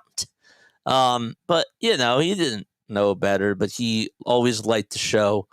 He liked to show off, and he loved attention. Loved attention. Every Friday night, we would have dinner at the table, and we would do Shabbat, which is what we celebrate in Judaism. And Mitchell couldn't eat. He could not eat by mouth, but he was always there at the table with us, and we always tried to include him in everything that we did. And it was just so nice. He would say amen. And, when it was time to say amen, and my dad actually would give him, he couldn't eat the bread, but he would hold the bread and he would put his mouth right over to the bread. And then as soon as the service was done, take off the yarmulke, go back on over to the couch, take off the clothes, and then just go back to watching his movies. But yeah. So, oh my gosh. $500, man. I can't even process that. Thank you so much. Wow, Zoe THR, thank you so much for that. That's beyond generous, man. That's insane. Again, I will find a way to reach out to all of you who have donated and try to thank you personally, because you deserve that at the very, very least, for sure. Laughing and crying at the same time doesn't happen. It's a beautiful thing, says Larry. It definitely is. Don't cry, have faith. We are coming by to support you and your family for remembering your brother. Thank you. Thank you, guys. Thank you very much. In about 25 minutes or so, I will play the documentary that I did on him. So that way, because again, this is all just talk. You haven't really seen him. I mean, I did show you pictures of him, but just to be able to see it for yourself is a big thing. I honestly wanted to make this documentary too. Part of the reason why I really did want to do it, again, I had a documentary that I had to do for my TV media class when I was a senior in high school. And I thought, well, my gosh, this just hits home. And I have everything right here. And what a way to wrap up senior year and have this be your final project. But I also, I wanted to do it because I thought that it would be the right assignment to do, and it would be easy for me because all I had to do was just present his story. I also thought that it would get more eyeballs on him as well. But also I did it because we had different nurses that would come on over to the house, and they would learn about how to pre-draw, how to take care of him, how to make the meds, how to make the feeds and combine everything. But they didn't really, and they would look at him and they would watch him, watching his movies and whatnot, but they didn't really get a full, I thought that giving a video would give them more of a fuller sense of what they're dealing with. And that was sort of the final line of all right, I want to work here, or I can't do it. And I really thought that the documentary really encapsulated all of that, because to me, sometimes when we had the nurses and we're going through trials and errors of figuring out who's the best fit and all that type of stuff, you want to try to get the best fit, and you want to know who's good and who the right pieces are and who would be a good match for Mitchell. So I thought that was a very good determining factor in that. But also, and I knew this, and the third reason why I did it was because as time goes on, guys, I put myself through it last night, and of course I did shed tears. Of course, even worse than this. I do think I'm doing as good of a job as I can holding it together. But as time goes on, and you watch the final couple of minutes of the pictures, and you look back at him and the way that he walked and the activities that he did and the way things were, it makes you remember. Visual. A picture speaks 1,000 words. A picture says 1,000 words, but a video says 1,000,000. And I thought that it would be such a great idea just to do a documentary on him. And that's why I did it. That's another main reason why I did it, because as time does go on, and I knew at some point he was going to pass away, but I wanted something out there just to remember him by, and have him have some sort of visual legacy as well. So, because he deserved that. If anybody deserved it, he did. He definitely deserved that. 1,000%. So, what else do we have? If you guys have anything else that you guys want to say, please comment down below.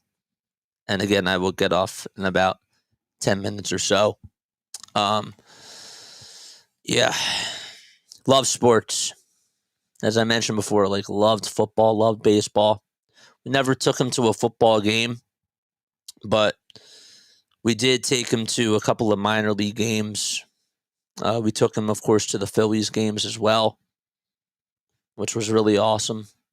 Sat in the Hall of Fame club. I said that we got to see the Philly Fanatic, and the Philly Fanatic would come up and say hi to him, and he would hug him, and he loved that.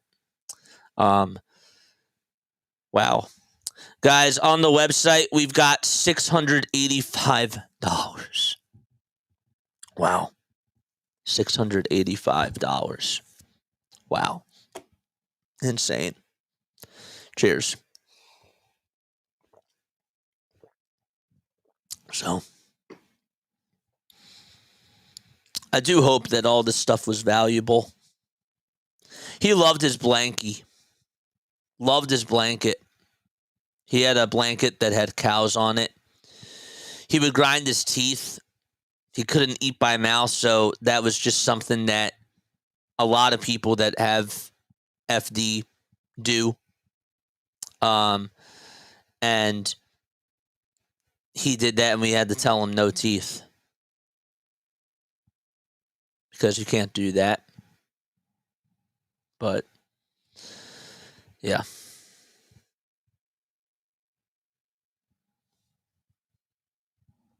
God. Here's a really cool thing about the history of FD. I will actually put this up right now. Again, all this information right here is on the website. And you can go check it out. I will post the link to it right now. This is actually just the link of the history of FD right here. And so I will post that right now. So in 1951, the Dysautonomia Foundation was founded by parents of children with FD shortly after the disorder was first identified in the U.S., again, by Dr. Riley and Dr. Day. In 1969, the treatment center was established at NYU under Dr. Felicia Axelrod, that she treated pretty much every single patient with FD, including my brother. And she was so good to us. We had an awesome experience with her, just to say the least. The Dysautonomia Center in Israel was created in 1980 at the Hadassah Hospital in Mount Scopus in Jerusalem. That was under Dr. Chana Mayan. I hope I said that correctly. If I didn't, I really do apologize. They had the first FD Day back in 1985. It was held to bring together families and caregivers for a day of learning and connecting. And what was also really cool about FD Day when they had it in person was that they would have a breakfast with everybody, the parents, the siblings, and the patients themselves. And everybody got together, and we would talk, and we would, catch up with people and see how things were going. But then what they would do is after breakfast, they had bagels and lox and different types of stuff. They would then have the patients go upstairs and the kids go upstairs, and they would work on different arts and crafts, and they would socialize together, which was always a really nice thing. Mitchell, of course, was watching his DVD player, but he would show it off to other people, and other people would come up to him and ask him like what he was watching on this DVD. And of course, the nurse would be upstairs, or my mom would be upstairs too. And then my dad, for the most part, would go with the adults, and they would talk about all the research that's been done over the last year and all the milestones that they've been able to accomplish and that type of stuff. And then afterwards, they would have brunches, and they would get all the different doctors and all the different representatives that were there to go from station to station and talk, I believe, for like 25 to 30 minutes or so, just to give their expertise and talk about what types of science was being done, what type of medical tests and whatnot were being facilitated, and those types of things. So it was always really intriguing to me. And especially as I got older, I've always been really fascinated in learning more about the gene, learning more about the disorder itself, and what new research has been done. So that was something I wanted to add. In 2001, scientists discovered that the FD gene mutation was the ICAP within chromosome 9q, ushering in a new era of population screening and prenatal diagnosis. That was a big year for them. In 2007, Dr. Kaufman, a professor of neurology, he saw my brother too, joined the center's team as the head of the new dysautonomia research laboratory. They did construction back in 2008. Again, like there's so much valuable information on here. I didn't. What was I going to say? The Dysautonomia Center expanded eye research, adding a state-of-the-art laboratory back in 2013 to examine the innervation of the eye and the visual function. Yeah, I'm trying to think. What? Oh my gosh, Mitchell had keratoconus. Mom, just to put you on the spot here, can you explain to the chat what keratoconus is? I can't really, like right now, my brain is starting to get a little bit foggy. But can you explain what keratoconus is in the chat if you're still tuning on in? Thank you very much. But yes, that was, he had keratoconus. But yeah, it's all really wild stuff. But yeah, you can learn more. You can learn, again, you can do the research yourself. I think we spent a good amount of time talking about it. And I'm really happy that we were able to do that. I'm willing to take any questions in the chat right now. Let's stop the screen share. If you guys have any questions for the next couple of minutes, please feel free to ask down below. I also wanted to thank Dr. Solomon. Man, Dr. Solomon, thank you so much. Lawrence Pearson, thank you so much for your donation. Paul, thank you for the donation. Deb, oh my gosh, thank you so much. Claire, thank you. Really, thank you all very, very much. It means the world to me that you guys are here to support everything that we're doing today. What else do we have? What's up, David? What's going on, man? How are you? I'm watching from school at Says Phillies Sports. Don't get yourself in trouble, man. That's all that I ask. Don't get yourself in trouble. Again, as the day does continue to go on, I'll continue to, of course, show things that Mitchell had that he really liked, like toys, and that type of stuff. The last song that I sang to him when he was in that hospital was "You'll Be in My Heart."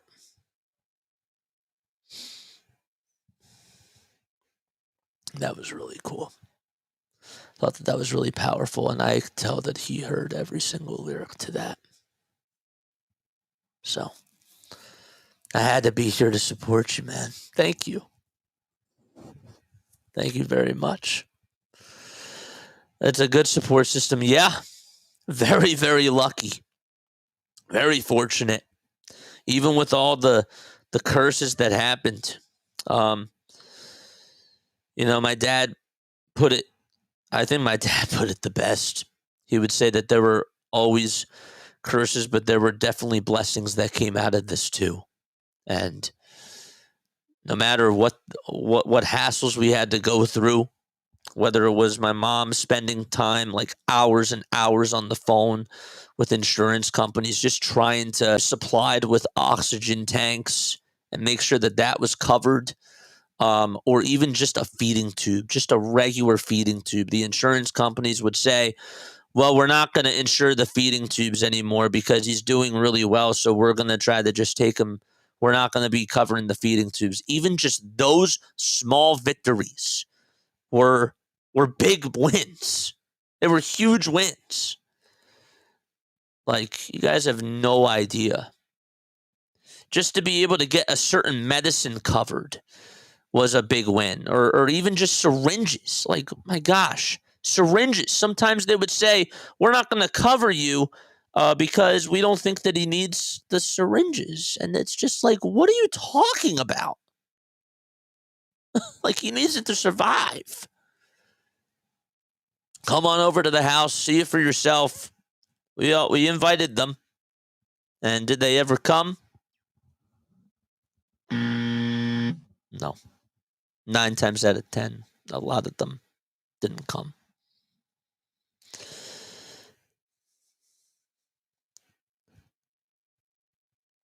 Oh, keratoconus was someone else who we love who has that. Okay, I apologize. Again, thanks for explaining that. He did not have keratoconus.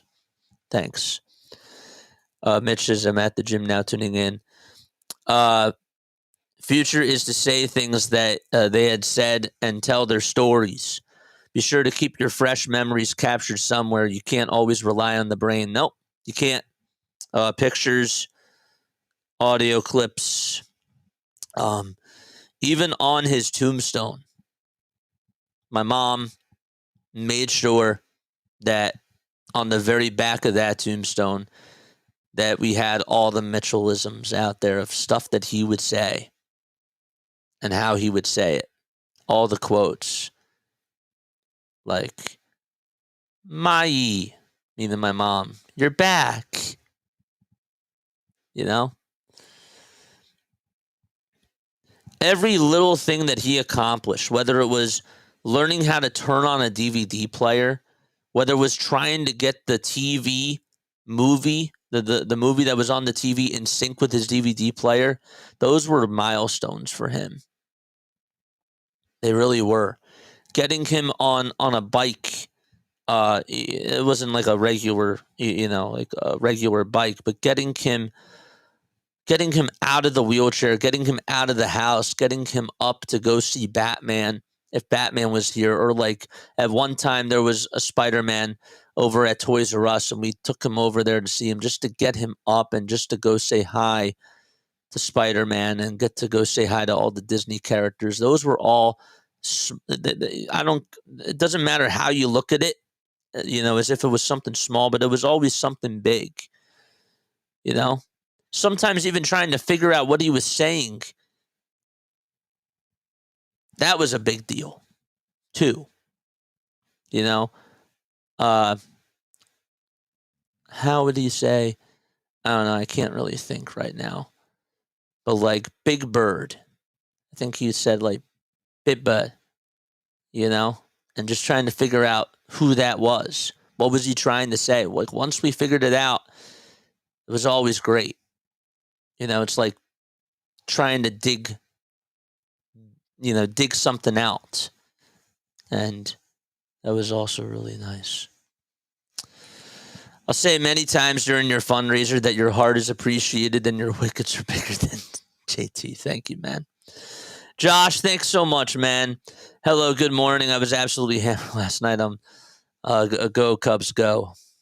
Eye problems were corneal abrasions as a result of dry eye. Yes, I talked about that for sure. I did. We're watching from Colorado. Claire, that's me. Claire. Oh, thank you so much, Seema. Thank you so much. Seema, wow, thank you very, very much. But yes. Okay.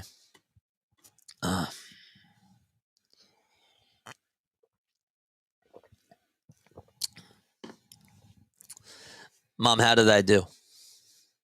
Be honest with me. If there was anything else that I missed, please correct me if I'm wrong. Please fill in other things. If you guys want to donate again, it's right here. Scott just posted it. Mods, you guys are the best. You guys are so awesome. You really are. So in total right now, guys, we have raised $685 on the website, $685 on the website, and we have gotten, I believe, $625 just here on YouTube. Again, Jack with the 50, excuse me. Like, thank you very, very much here on YouTube. Everybody that donated on the website, Dr. Solomon, Lawrence, Seema Fox, Deb, Kyron, I hope I said that correctly, Judy, Jack, who else? Jamie, Mark, Travis, Tom, David, and everybody else that donated. Faith as well, Dr. Fran. Thank you.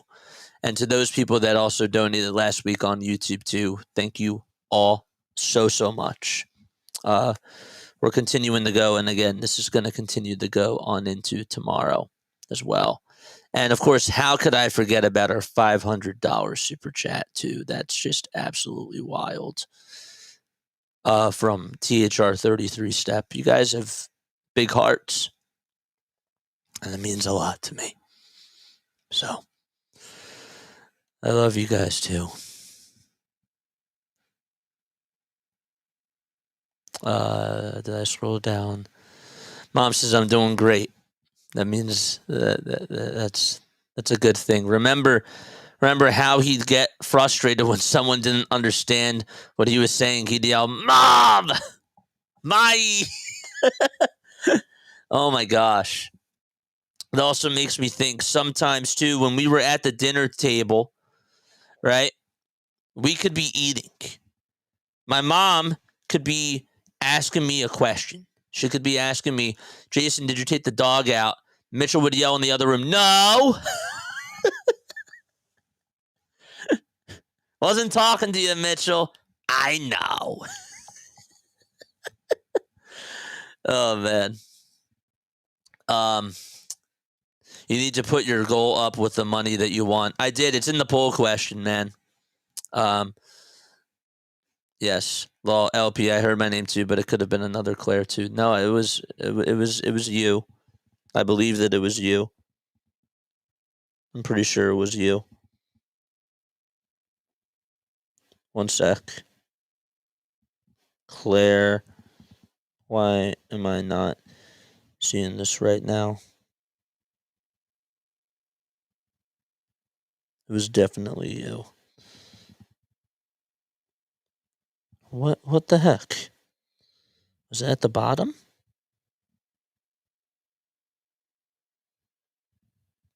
One more. I missed the last one. Claire Martin Claire Martin Anderton. Yeah, that's why I said Seema. So, yeah, it was definitely you. JJ, I may have missed this, but what was Mitchell's birthday? How old was he when he passed? Did he have a favorite team? Yeah, so he was a Packers fan.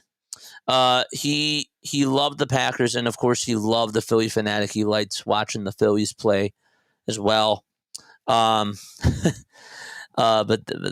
his birthday was October 9th. He passed. He would have been 30 in 2020. So that he was 29. He was 29 when he passed. It was September 1st of 2020. But yeah, good questions.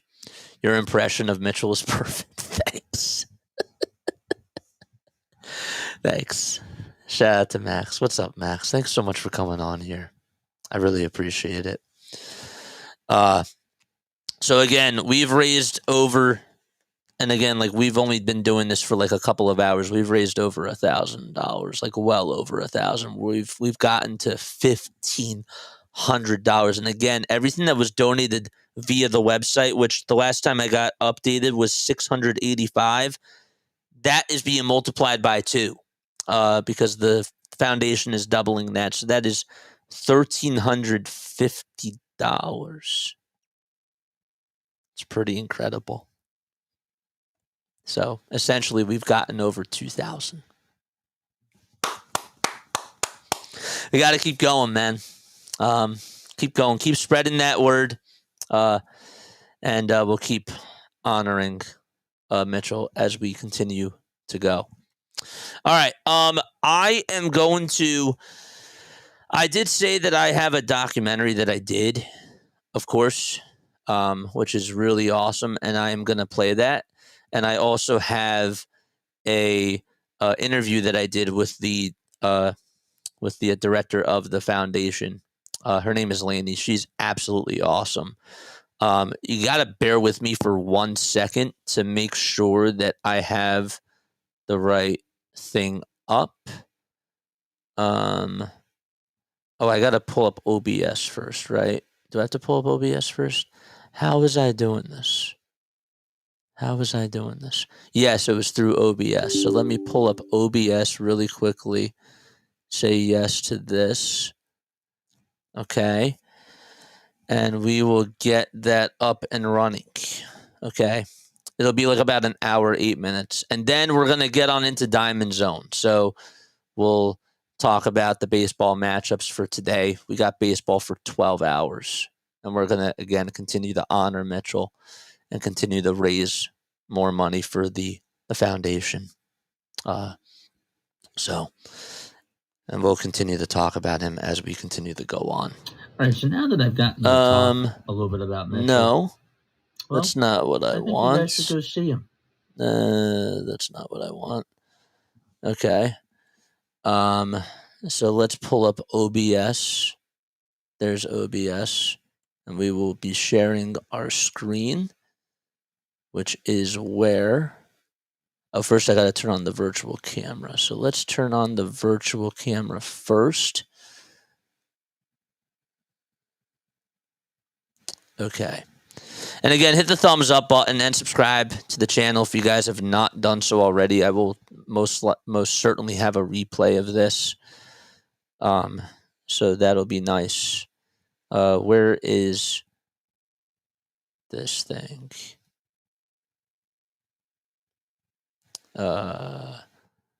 Just bear with me for 1 second. Video. OBS virtual camera. We can get rid of this background.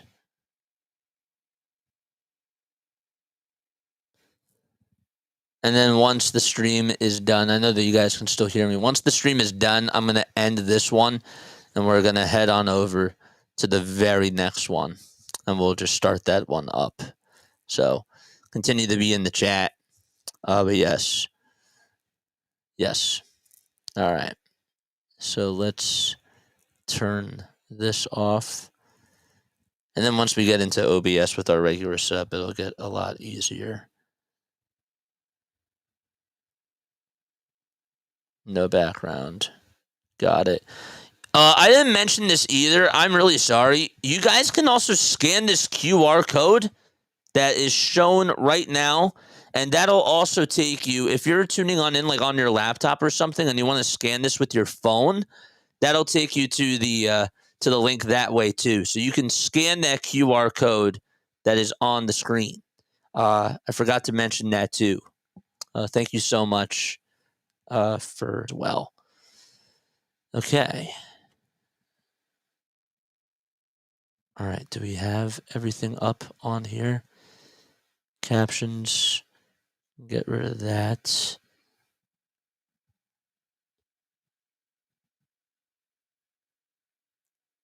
Okay. All right.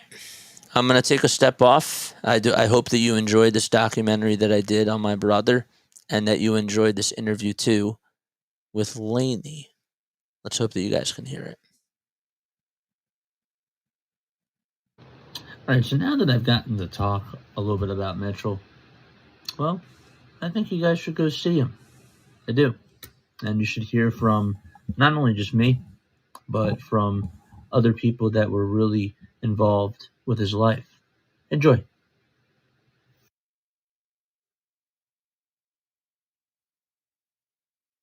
Out of all superheroes, everyone has their favorite. Some people say it's the Flash. Others say it's Wonder Woman, Superman, or the Hulk. But there's no dispute for Mitchell Joseph. It's definitely Batman. He loves the Batman movies. All-time favorite is Batman. Batman. He loves Batman. Started out as Batman and still is Batman today. If Batman is ever coming to the JCC or any other place that's local, we'll get Mitchell outside of the house and we'll have him go interact with Batman because he loves Batman. Mitchell Joseph, who's 25 years old, is a huge Batman fan.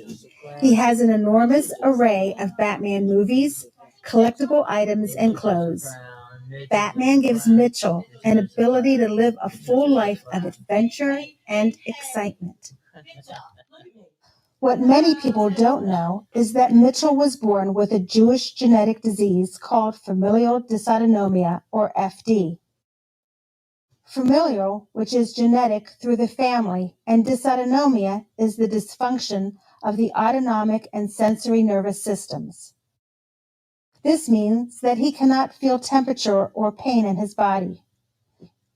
Mitchell's disorder has many symptoms, including scoliosis, unstable blood pressure, and the inability to produce tears.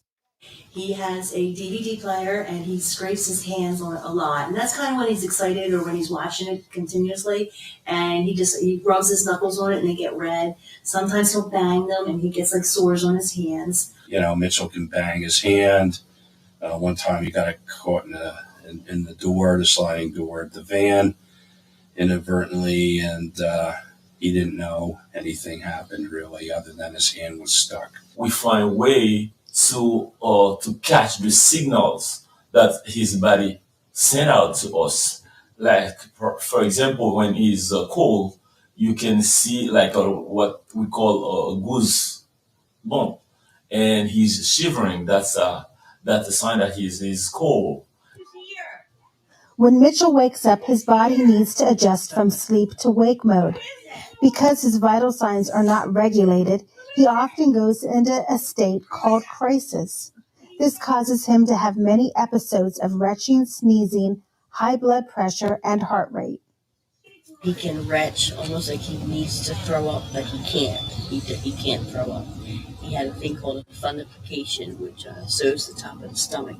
So he can't throw up. We have to vent anything that's there in order to bring it out. So he can retch, but he can't throw up. You really have to watch Mitchell and make sure that he doesn't aspirate or have an accident, and it can be very scary at times when he gets sick or when he goes into crisis. So when something goes wrong, everyone chips in. Someone gives the oxygen, someone goes and helps him, and it's a whole effort by everyone. Finding out that Mitchell had FD was really devastating. It was very difficult. And the last thing I expected was to have a baby that wasn't healthy. And it was really difficult because we were very scared, not knowing what was going to be for his future. We had to learn what to do, what to deal with, what it really meant, how do we take care of him. All those things went through our heads.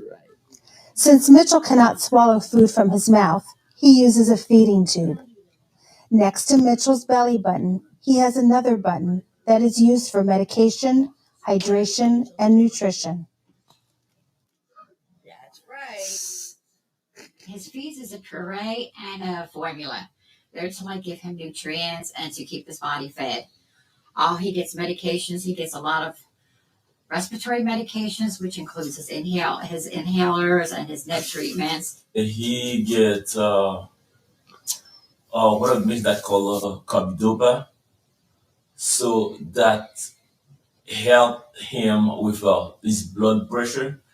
He gets formula that the doctor has prescribed called Complete Pediatric. He also gets Pedialyte and water. But we also, Mom has always wanted him to eat food that his brother and sister eats as well. So when I make the feeds, there's scrambled eggs, there's peaches, sweet potatoes, carrots, avocados, peanut butter, and this powder called Scanda Shake, which adds a lot of calories to the food. In order to get to know him better, let's take a look at a day in the life of Mitchell. Around 6:30 a.m., Mitchell usually wakes up. With the help of either his mom or one of his nurses, together they walk downstairs. Then his morning routine begins with respiratory treatments, including a nebulizer medication, a cough-a-lator, and vest treatment. We start with breathing treatments and nebulizers, and then he has a vest treatment, and then he has a cough-a-lator. All of these things help with trying to clear his system so that he doesn't aspirate into his lungs. The vest that we put on is called an ABI vest. It shakes his chest. We used to do chest compressions where we used to go like this. It's called cupping on his back to loosen secretions that are in his lungs. One is to shake everything up basically so that when you go to do the cough later, he can cough, and if he has any secretions, he can bring them up. He wears what's called a BiPAP, and it's a breathing machine that gives him oxygen if he needs it, just to keep his oxygen level up. A lot of times at night, some people will either skip a breath, not necessarily Mitchell, but their just breathing becomes more shallow when you sleep. And in order to keep his oxygenation at a certain level, that we put that on him at night. Once Mitchell is up to date with his medicine and treatments, it's time to pack up and go to his 21 Plus program.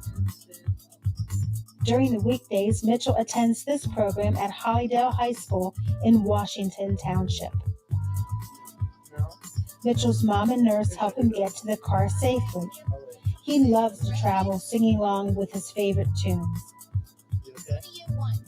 Mitchell's mom meets up with the bus driver at a designated bus stop, who takes Mitchell and his nurse to the daily program. When he doesn't want to work, he does nothing. But usually you can persuade him. He will work on puzzles, matching shapes, matching patterns. He counts money. Activity-wise, he is now starting to ride a bike. It's a specialized bike where he can steer, but in the back there's a handle that you can help him steer. At his program, Mitchell interacts with other students and teachers. He has developed a great support of friends. When they take attendance, Mitchell takes attendance. He has to point to everybody, so he knows everybody's name. He finds it hard to make friends, but he's very compassionate to other kids that are in wheelchairs. It's strange. He knows that they need more help than he does at times because he's not wheelchair bound as much. So he also likes to help people that are in wheelchairs. He likes help pushing them. He likes touching their hands and asking them if they're okay. So he has his own way of having friendships. Coming home from his program, it's time for his afternoon routine.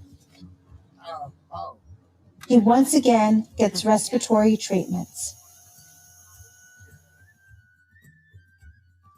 So Mitchell loves the villains, like to every Disney movie and even to some other movies that he watches. Like he loves the Joker, he loves the Penguin, all from Batman. He loves all the Batman villains.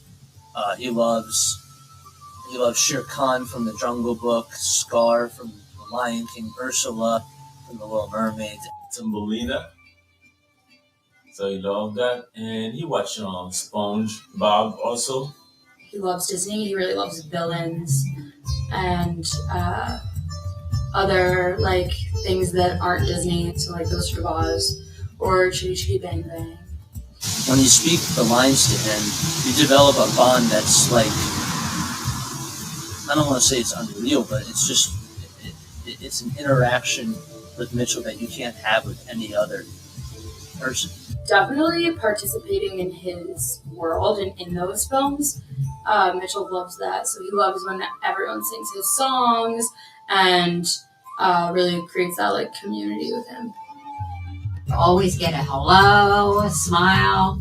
He's always happy, singing. He likes to be read to at night, which I do. It's just amazing how happy this child is. Mitchell has overcome many obstacles and has become a superhero himself. Every day he battles with FD and wins.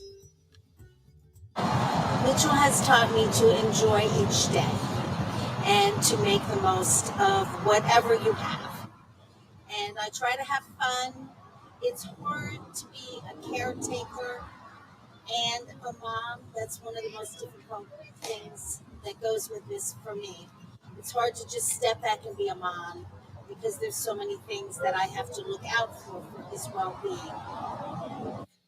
Mitchell's special because he has an infectious sense of humor and a laugh that you look at him and if he's feeling good, he's almost always in good spirits. Even though he's sick a lot, he still like finds things in life to be happy about and sing, and he has compassion and wants the people around him to be happy and like share that with him.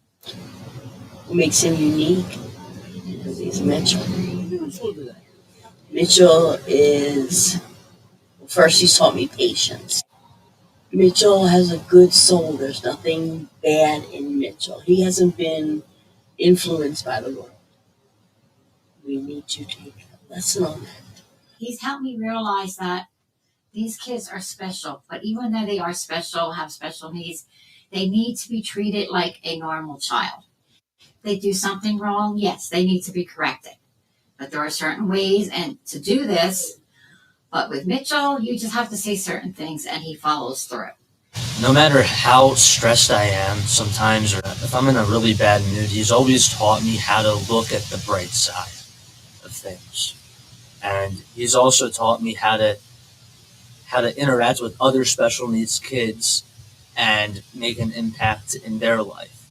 Advocating for Mitchell means that I am fighting for his rights because Mitchell can't really speak for himself. And he deserves a quality of life that is as good as everyone else's. And he needs certain supplies, and he needs to go to certain doctors, and he needs different kinds of appointments. And all of those things need to be done. A lot of times it's a fight for the insurance company because they don't want to provide you with the best health care. They just want to give you the minimum services that they have. So I speak up, and I don't like to quit, and I don't like to lose. So I keep fighting, finding ways. So,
how many times can we catch you today? When are you out? Shake his hand. So that means 2, 4, 9.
I really hope that you guys learned a lot about my brother Mitchell in that video.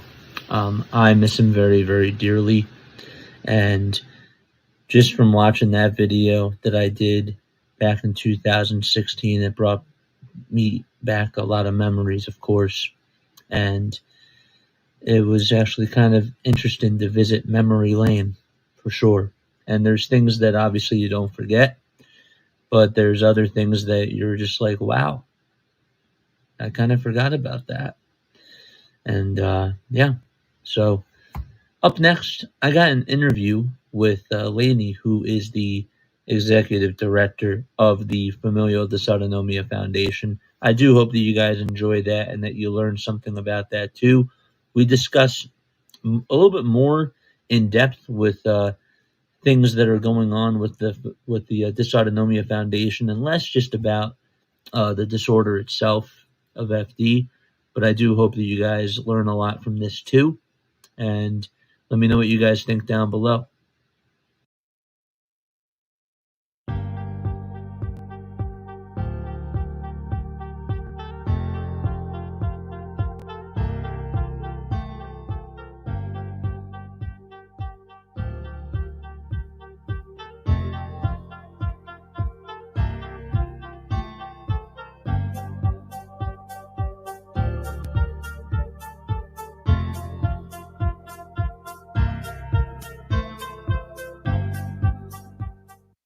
Hi, everyone. Today we have a very special guest. She's been the director of the Dysautonomia Foundation for the past 8 years, leading the way in raising awareness, supporting families, and advancing research for familial dysautonomia. We are so honored to have her join us during this fundraising stream.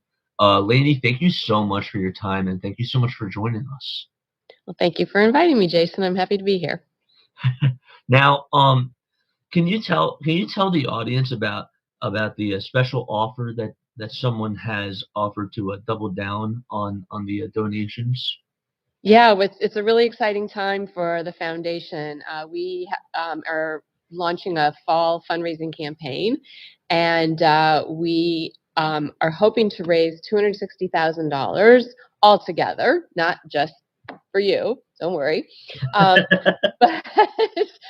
But we have raised over $120,000 in challenge funds, so that every dollar that's raised is matched with another dollar. So anyone who donates a dollar, each dollar will be matched by our challenge donors.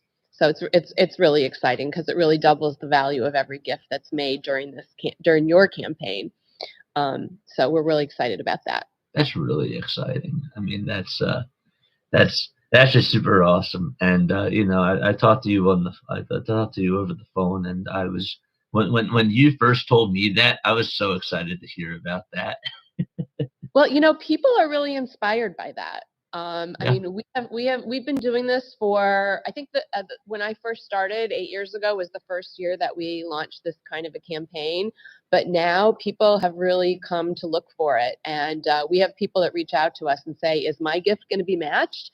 And they really want to give it this time of year when they know it's going to be matched, because it just amplifies the impact of their gift.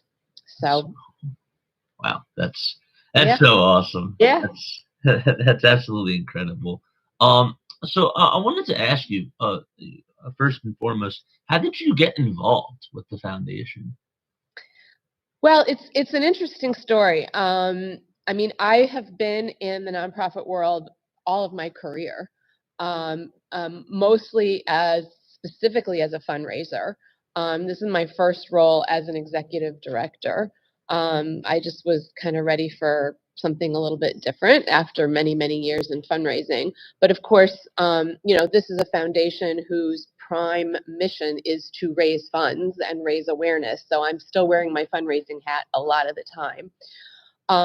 But it's adding on just a whole nother layer of really interesting responsibility to get involved with this foundation at the executive director level. Because not only am I fundraising, but I'm also, working with the board of directors to help, direct the priorities of the foundation and determine the direction that the foundation will go. I'm working with the scientists and the scientific advisory board to help support their work. I'm working with the families, like you and I are working together today. And, just all the other details about managing the operations of the foundation. So this is the first time for me in that role. But a lot of people ask me if I have a family member who has FD, and I don't. But when I was contacted about this role, totally coincidentally, because as you know, this is an ultra rare disease. There are only about 300 people living with familial dysautonomia in the world today. And a rare disease is considered if 20,000 people have this disease, have a disease. So 300 is a pretty small number. But I actually know someone very close to me who has FD. I knew him when he was born, and I remember when he was diagnosed, and he just turned 19. So he's one of my best friend's nephews. And so I did, I had heard of FD. A lot of people have never even heard of it. When we talk about it, I'm sure you have that same experience. And that's why it's so great that you're doing this fundraising stream, because I'm sure a lot of people who follow you because of your sports expertise have never heard of familial dysautonomia and probably can't pronounce it. But this is what we're doing. We want to raise awareness. We want people to know that it exists. We want people to know what it is, and we want people to help support the work that we're doing. And I think it's also important for people who may want to send in a donation today to know that, and I'm sure we'll talk a little bit more about the research. But it's important to know that a lot of the research that we're doing, because a lot of people say, well, 300 people, why would I want to support that? But a lot of the research that we're doing, because it's a neurological disorder, and because we've identified the gene for FD, and that happened in 2000, and we can talk about that more too if you want to. Yeah. But a lot of the neurological disorders that are more common, like Parkinson's and multiple sclerosis and Lou Gehrig's disease, and they've not necessarily identified the gene. So a lot of the research that we are doing can help the research for some of the more common neurological diseases. So it's important for people to know that they're not just helping people with FD, but they're helping us learn more about neurological disorders that can be applied to other people, and where millions of people are affected. I want to piggyback a little bit about, you talked about how you're working directly with the families. What's been like the most rewarding part about that, and not just with the families, but also just directly with the patients? Well, I mean, I could take your family as a perfect example. I love your parents. They are great. I mean, the relationships that I have built through working with families through a variety of opportunities. We have photo sessions, and we have fundraising events, and we have all different kinds of ways that I've gotten to meet families and work with families and work with people who are impacted directly with the disorder. We've had volunteers come into our office, people who have FD. It's really enriched my life, I have to say, the relationships that I have built. Our board is almost everyone who serves on our board has or had a loved one who had FD, and people are just tremendously committed to the work that we're doing, and it's really heartwarming to see the level of commitment that people have as volunteers, as board members, as fundraisers to the work that we're doing. When when you were talking to me, I was just thinking about, one of my favorite events that we did was there was a walkathon back in Abington. I believe it was like 12 or like 13 years ago. But I just remember obviously seeing all the families there and seeing everybody walk and how many people were just there for that event. And that was really cool. There was also a concert. I believe that the Counting Crows were performing, years even before that. And I just love everything that the foundation has done, and obviously gotten up close to the families and everybody else that's been a part of this. And it's just an awesome community. It just sort of brought back memories, when you were talking about that, and it puts a big smile on my face. Yeah, yeah. I mean, they say that it's a club that, nobody wants to belong to because obviously Right. it's a devastating disorder. For sure. But Absolutely. you also know that everybody calls each other's cousins because everyone who's impacted by the disorder has the same defect, and meaning that everyone's related. I mean, everybody came from the same shtetls in Europe, and if you go back far enough, everybody came from one ancestor. So they all call each other cousins, and it's really, it's rather heartwarming because everybody supports each other. There's a parents chat group, and they're all, sometimes they're venting because something horrible is going on in their lives, and Right. sometimes they're celebrating a triumph, and either way, they're there for each other. And Yeah. and I'm sure you went through that. I mean, you had a tragic loss, unfortunately, and I'm sure you felt the love and the support of the community because that's just who they are. They're there for you Absolutely. in the good times and the bad times. I've seen it. So Yep. Absolutely. Yeah. I know that my parents are still highly involved with that too. And it's something that's just never going to be lost or forgotten about. And yeah. Yeah. it's awesome to have that support. I did want to ask too, you talked about how you work with the scientists and with the research department. What types of research have come out over the last couple of years that have been really intriguing to you? Well, I have to tell you, I was never a science person. I barely made it through science in high school, but now I've learned so much about gene therapy and genetic disorders. So I've really learned a lot. I mean, I've sat through. We have brilliant scientists from all over the world who are studying FD in Israel and in France and all over the United States. And we have a scientific advisory board of people who are very, very committed. And, I sit in on these meetings, I organize these meetings, and, I absorb a little bit and try to understand what they're working on so that I can, write a grant proposal or explain Right. to other people what's going on. So basically, what the scientists are focusing on now is to repair the genetic defect that causes all the damage in FD. And if they can repair the genetic defect, they can, I mean, it happens, whereas like some diseases develop over time, right? Like you maybe have a cancer that doesn't hit you until you're 40 or 50 or 60 or whatever. But this disease really develops in utero, right? It's a genetic defect that you're born with. Babies are born and they show the signs right away. They can't suck and they can't swallow and all those kinds of things. So, and it just gets worse from there.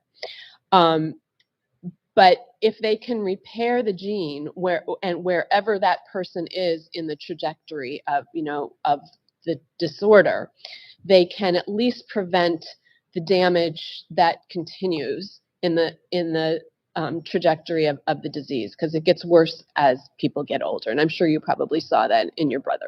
Yeah. So that's what they're focusing on. They're focusing on repairing the gene. And right now, they're coming at it from 3 different angles. So one is a small molecule, and that is a pill that is being studied at Harvard. Wow. And Sue Slugenhoff, who actually discovered the gene in 2000, is the one who is studying that. Wow. And it's getting very close to. She has funding from the NIH, and she's getting very close to that being ready for a clinical trial. They're studying it in animals to make sure that it's safe for people. And so that would just be a pill that somebody would take. And that's great because it doesn't, it's not invasive and that sort of thing. The second approach that was being worked on at the University of Montana by Dr. Frances Lefcourt, who is now co-chairing our scientific advisory board. She is retired and she has passed her FD mice. They bred mice to have FD that they could study. Is called gene therapy. And that is an injection to fix the gene.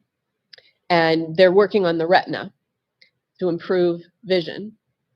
And that is also getting very close to being ready to go into the clinic. In other words, being ready to go into human. And they're working on the animal, the toxicity and all that sort of thing.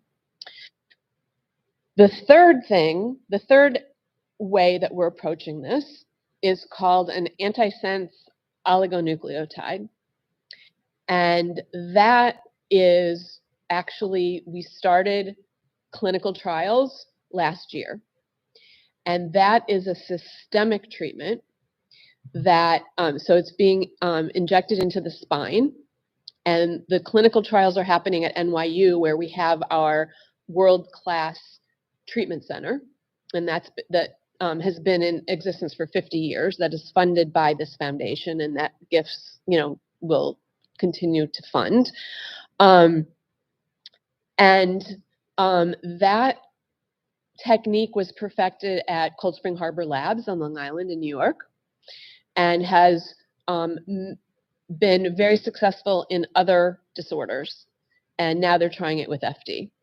And the first patient has undergone 1 year of treatment and has shown considerable improvement. And the second patient has started treatment this summer. And based on very positive results, it is very likely that more people will participate in that study. So that's really exciting. So those are the 3 gene-altering therapies that will hopefully prevent further damage and potentially even reverse some of the damaging effects of the disorder.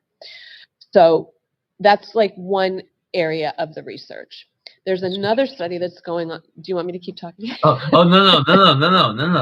Keep going.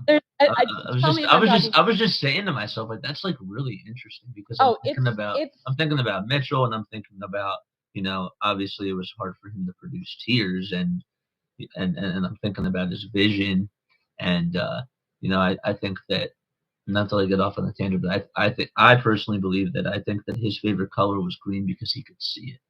And I'm just thinking about all that stuff, and I'm like really fascinated about. Yeah, no, it's I don't know. Did you watch FD Day this year at all? I did not get to watch FD Day. I mean, if you have any interest, I mean, all the scientists.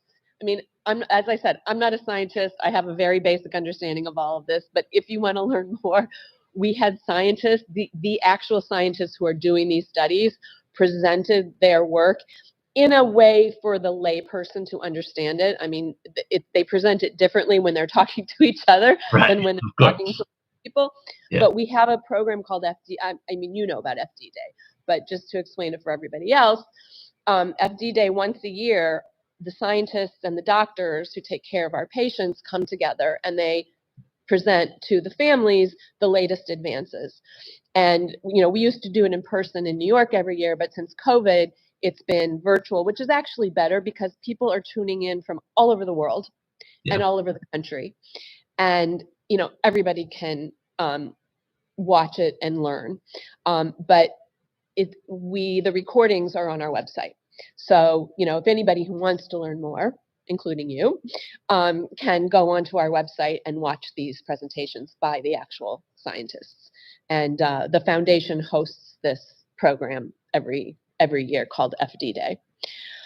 So the other two things, which I'll just briefly touch on because I don't want to talk too much. Keep going. We have another clinical study that's going on that's not about, changing the course of the disease, but it's more about addressing a symptom. So we haven't really talked about, how FD manifests itself in people who have it, but just to hone in on from most people who have FD, the most serious and the most distressing symptom is crisis. I don't know if your brother had crisis, but it's absolutely it's every day. It's nausea, it's vomiting, it's retching, it's sweating, I mean, I've seen it, you've seen it. It's miserable. I mean, when nobody should have to experience that. And when it gets really, really bad and it can't be controlled at home, people end up going to the hospital and they have to get treated with IV therapy to get it under control. The study that's going on right now is, those Listerine strips that you just put on your tongue and they dissolve? Yep.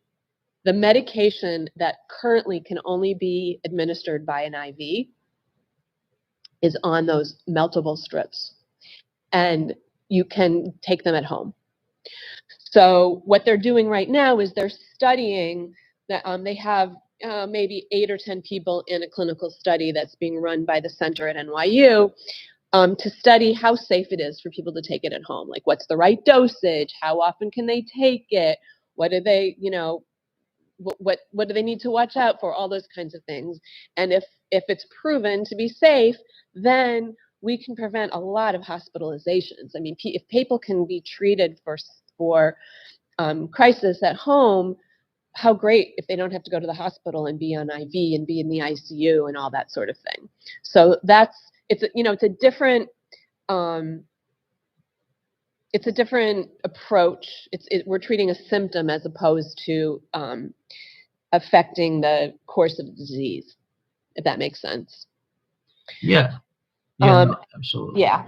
And then the other research that I'll just touch on briefly, I know CRISPR is like a buzzword right now in science, and we do have we recently made a grant to a scientist also at Harvard.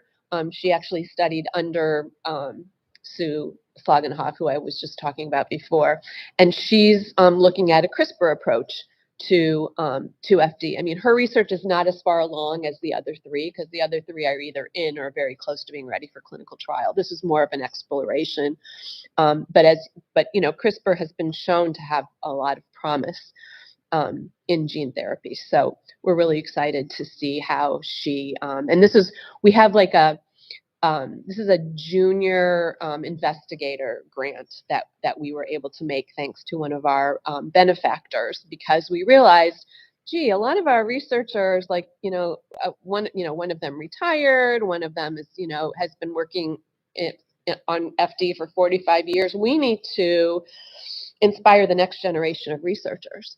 So we were able to launch this young investigators request for proposals, and we awarded the grant for this. So, and all the stuff that I'm talking about is made possible by gifts from our supporters.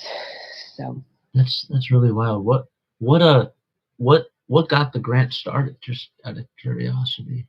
With the young investigator grant? Yeah.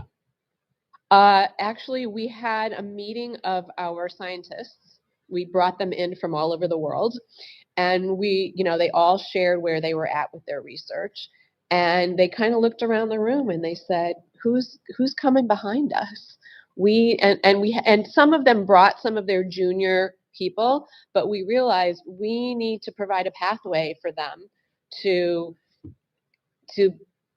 carry on, to carry the torch, and continue the important work that's been done for the last generation. So, we've had a benefactor that established a fund, and we were able to put this grant out, and we had, it was a competitive grant process, and we awarded one of the grants for this study.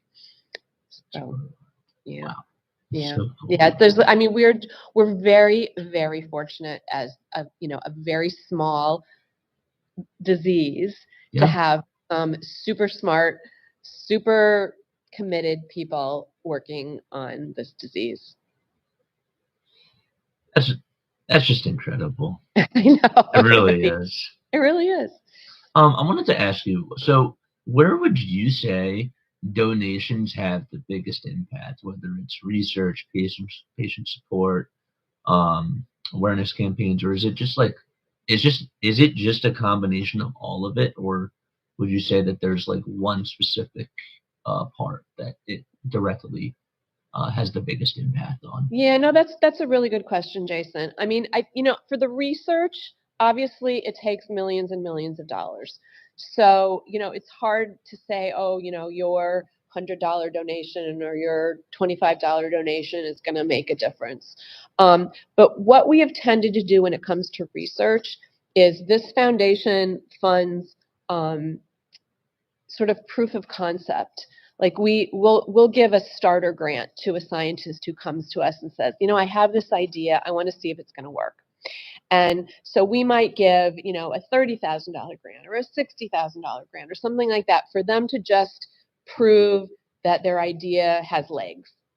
And then they can go to the NIH or the FDA or a pharmaceutical company sometimes and get, the big bucks. But they have to still be able to first demonstrate proof of concept. And that's where we can make a difference. And we don't have tens of millions of dollars or hundreds of millions of dollars, but that's where we can help boost them, give them the leg up so that they can then go and get the institutional dollars. So it does make a difference. But we also offer a lot of supportive programs for patients and families. We have during COVID, we started this program called Hangouts. People with FD were among the first to isolate. They're very frail and they're very susceptible. And, they were told right away, stay home, don't go out. And they were feeling very lonely and very isolated. And so we found a very dynamic person to sort of be a group facilitator. And they were so popular that even when the world opened back up again, we've kept these groups going. And we have 4 different groups now. We have the teenagers, and we have the 20-year-olds, the 30-year-olds, and like the 40, 50-year-olds. And they meet, some of the groups meet every week, and some of them meet every other week. And they meet for like an hour, and they chat and they play games, and they talk about serious things sometimes and fun things sometimes, but it's just bringing together people from all over the country, and they've gotten to know each other better, because sometimes they didn't really have relationships with each other, and now they've made friends. And so now that they know each other, they can text each other outside of the group, or they can FaceTime each other, and so they've made friends, and it's been really nice. And that facilitator is paid by the foundation for her time, and donations pay for that. As an example, we also have started offering support groups for siblings who have lost their loved one, for siblings whose sibling is still living. But you know what? It's not easy being a sibling, and I'm sure you can tell your fans it's not easy it's not easy having lost a sibling, but it's also not easy being the healthy sibling of someone who's sick in the house. Yeah. And there are people, everyone who has had that experience has something in common. So we have a support group for siblings who have lost their loved one, for siblings who have a living sibling with FD. We have a support group for parents who have lost their child, and we have support groups for caregiving parents. So those support groups are facilitated by a social worker, and that social worker is supported by philanthropy, by donations. We also have I'll talk about the NYU Center for a minute. Yeah, go on into that. The center was established, as I mentioned before, 50 years ago, and it is a world-class center. And anyone who has FD, if they live in the New York metropolitan area, they use the center for primary care. That's where they go if they need to see a doctor. And they go to NYU if they need to go to the hospital. But if they live outside of New York, their doctors, wherever they're in, if they're in California or Arizona or Minnesota, whatever, their doctors then consult with the doctors at NYU to make sure that their course of treatment is following the protocols that are developed at NYU. We have, world-class neurologists who are experts in familial dysautonomia and in autonomic disorders. So we have doctors there, we have nurse practitioners there, and we bring in eye specialists and lung specialists and all the other people that they need to see to make sure that they stay as healthy and well as possible. And we make an annual grant to NYU to keep that center going, and that money all comes from gifts like those that will hopefully come in today. That's where the philanthropy goes to really make a difference in the lives of people who have FD and in the lives of people who love someone who has FD. Yeah, I'll never forget all the trips that we had to do to NYU and all that sort of stuff. But the doctors and everybody that were there, they were all so nice, and they were all so helpful. And I'm very appreciative that when Mitchell was around, he had really great support, and he had really great doctors that were not only just really good at everything that they did, but they were also very personal, and they were also just super friendly. And that's something that really mattered to me. And looking back on that, I was really happy that he got all the care that he needed, especially over there. Well, I'm glad to hear that you have that memory. It is a very special place, yeah. And and it's made possible by the philanthropic support and by people like you who do fundraisers that otherwise we wouldn't be able to keep it going. So now, without naming names, can you share a story about a patient whose life has been impacted just by the foundation's work? Or it doesn't even have to be a patient; it could also just be a family too. I think I don't think there is a patient who hasn't been impacted, to be honest with you. I think every person that comes in contact with the foundation and comes in contact with the center at NYU is impacted in a positive way. I will tell you a story, actually.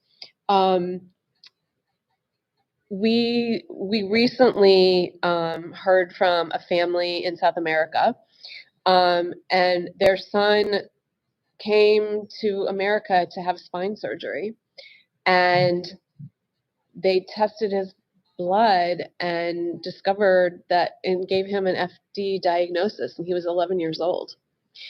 And I mean, so he had no idea. They had no idea that he had FD. It's late. Yes, it's a very late diagnosis, but I think that in places where there's not an awareness of FD and they don't know to look for it, they don't find it. So, and the parents reached out to the foundation immediately, and we were able to immediately connect them with other parents, because the parents, even the doctors have a certain level of expertise, right? And the nurse practitioners are there to provide the medical care, but it's the parents who have been in the trenches with these kids, and they are the ones that say, this is the food that the feeding tube food that you provide, and this is what you do when this happens, and this is where you get that, and this is, and we gave this family a community right away. We connected them with the medical center also, because they came to us first, but we connected them with the medical center. We connected them with families so that they had a support system, and they wanted to come to the center to be seen, by the experts in FD, and they very humbly said to us, our son just had all these spine surgeries. We're kind of strapped financially, is there anything that you can do? And now, we don't really have the resources to help every individual family with every financial challenge they have. We just can't do that. We would be broke if we did that. Yeah. But what I was able to do was I was able to say, what, we know of other foundations that provide airplane tickets for families who are coming for medical treatment. Let me connect you with that organization. We know of a place in New York that provides free housing for children who are getting medical care at NYU. Let me make that arrangement for you. So we've connected them with the medical care. We've provided them with the community of parents who are going to be a resource to them. We've given them, I don't want to say hope, because that's not really what we did, but we gave them the resources that they needed and the support that they needed. And I think that they really felt, it was like a port in a storm kind of thing. Like all of a sudden they had this horrible diagnosis and they just didn't even know where to turn. And they sent us an email on our info page, and and they had all of this information and support provided. So I hope that's kind of what you were. Yeah. No, for. that's a really wild story. I mean, 11 years old. That's late. That's so late. Yeah. That's insane. I wanted to also ask, what would you say are like some of the biggest challenges that the FD community right now is facing, and what are you guys working on to try to I don't want to say cure that, but as far as problem solving goes? Well, I would say that to a certain extent, we're a victim of our own success. I mean, our goal is no new babies born with FD, right? So aside from raising money to support the work that we're doing to make the lives of people who have FD better, right? We also want to make sure that people know about genetic testing, get tested, and know. I'm not a carrier. I'm the Good. only one in my family that's not a carrier. and know your carrier status. Yeah. So, I mean, if you're not a carrier, great. But if you are a carrier, you need to know that, because you need to know if whomever you're going to be potentially having children with is a carrier or not. Now, FD is considered to be a Jewish genetic disorder. But here's the thing. Not everybody knows their full ancestry. Right. So you can't just say, well, I'm not Jewish, therefore I'm not an FD carrier, because your great great-grandmother might have been Jewish, and you don't know about it. In fact, I can tell you a story about that. So I would say if one of you is a carrier, the other one should get tested. And there's an organization called JScreen that's based out of Emory in Atlanta. That's a great resource for Jewish genetic testing. They have the kits. They're on a lot of college campuses. I mean, like in your 20s is the time to get tested and to know your status, not when you're already pregnant. So, we want to make sure there are no new babies born with FD, and we've been pretty successful. And having funded the research in the 1990s to identify the gene that causes FD, has meant that even families where both parents are carriers, and I don't know if this is your family or not, I'm not that familiar with your story, but in the olden days, before the gene was identified, if you had a child that had FD, having another child was like playing Russian roulette, because you had a 1 in 4 chance, just based on genetic science, of having another child with FD. So, I mean, we know families that have 3 children with FD. I mean, they played Russian roulette and, sort of lost, so to speak. I mean, obviously they love their children and everything, but it's not easy to have, and so a lot of people had 1 child and then chose not to have any more. But the genetic testing not only meant that you knew your carrier status, but it meant that you could do IVF and test the embryos and only implant the embryos that tested negative for FD, so that even families where both parents were carriers could still have more children. And so we have success stories of families who were able to have more children. In fact, I met a woman in Israel whose FD son was like 36, and she had 3 more children who were teenagers, because fortunately she was young enough that she could have more children after the gene was discovered. So she had like a whole second family. And wow, what a gift that is, Yeah. And that because this foundation, our foundation, invested millions of dollars to identify the gene. So I think, but what you asked me about our challenge, so to go back to, I just sort of given you the backstory. Our challenge is that now we're only 300 people with FD. It's really hard to get a foundation, for example, to be interested in what we're doing, because, most foundations are looking for impact. Right. They want to fund something that's, going to affect millions of people or thousands of people. And it's like, 300 people, why would we give them I was just going to say 300 people. That's right. So, I mean, if you know those 300 people, they're very important people, obviously, and very deserving of, our love and our care and our money. Absolutely. But when you're like an institutional funder, it's like, well, we're not going to give to you. We're going to give to, the Michael J. Fox Foundation or breast cancer, whatever, these organizations that are impacting millions of dollars. And of course, you can understand that. So it's a challenge for us to raise the funds we need to do the important work that we're doing, because we are so small. And we are so small because we're achieving our mission of not having more babies born. Right. So that's that's how I explain how we're a victim of our own success. We're successfully preventing new births, but by that token, we are not growing. I'm happy that you brought that up, because I also, just as a follow-up question, I wanted to also ask, like, what goals are you also hoping that the foundation can achieve within just the next few years, just besides that? Well, I think right now we're really focused on those 3 gene therapies that I talked about earlier, and bringing those to, one obviously is already in the clinic, but if we can, it's only in 2 people right now, if we can get that into more people, and if we can get those other 2 therapies into the clinic, and, because, research is precarious. It's not always successful.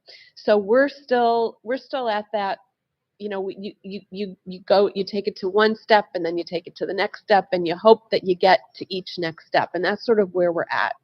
And so we're investing a lot of money and a lot of human energy and brain power. And so I think that we are really hoping that we can get those other two therapies, and we're very close. We're very close. And that was the excitement at FD Day this year, is that we are so close, because I think a lot of parents have been waiting for this time for a really long time, and they were getting frustrated because they keep hearing about it and keep hearing about it, and every year research takes time. You can't just pull it out of a hat.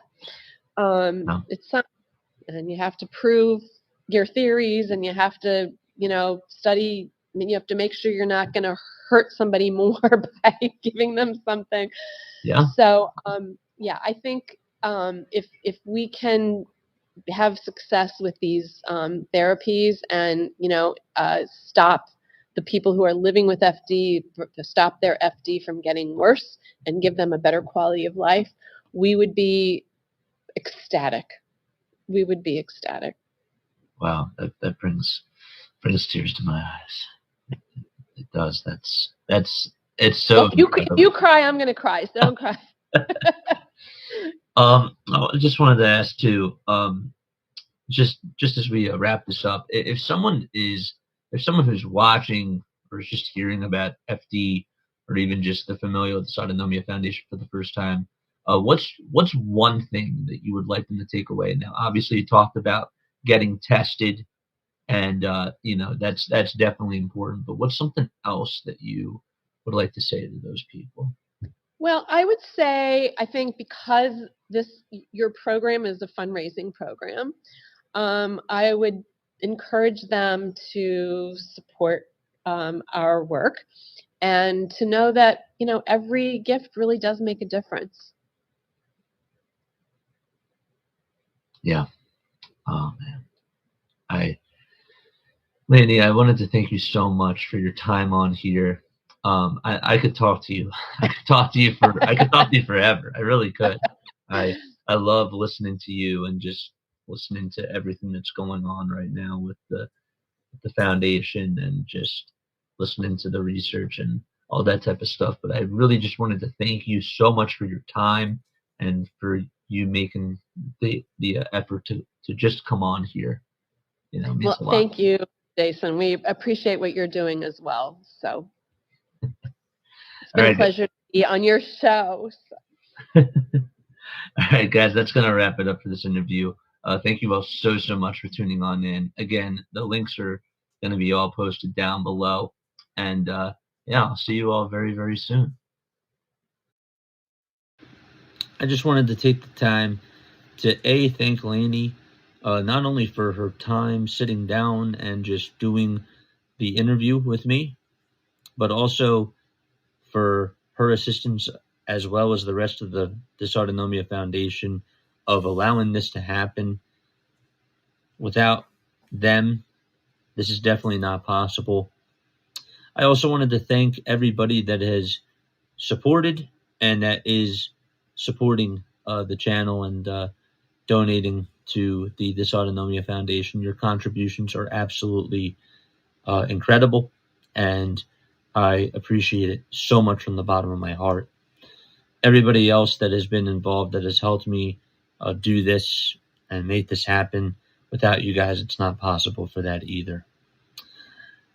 I hope that you guys took a lot of valuable information out of what was being presented today, whether it was from Lanny herself, whether it was from me talking about Mitchell, talking about FD and explaining what it is, and also just from the documentary that I did on Mitchell. I'm hoping that you took a lot of valuable info out of this. I absolutely will post the full video of the documentary and the interview that I did with Lanny. So that way, if you came in halfway through the interview with Lanny, or if you missed the documentary of Mitchell, or whatever the case was, you'll have a chance to go back to that. If you guys still have not donated yet, you're more than welcome to do so. The link to donating is posted in the live chat down below. And again, no contribution is too much or too little. But I also wanted to thank you all for listening on here. Again, I feel like that we covered a lot of ground today, guys. I think that there was a lot of valuable information that was being presented, and I'm really happy with what was done today. So with that, all right, I think it's time to get ready for some baseball. All right, and we'll continue to spread the word and talk more about FD, and we'll continue to do that as we continue to go. But I'll see you very soon, and yeah, don't go anywhere.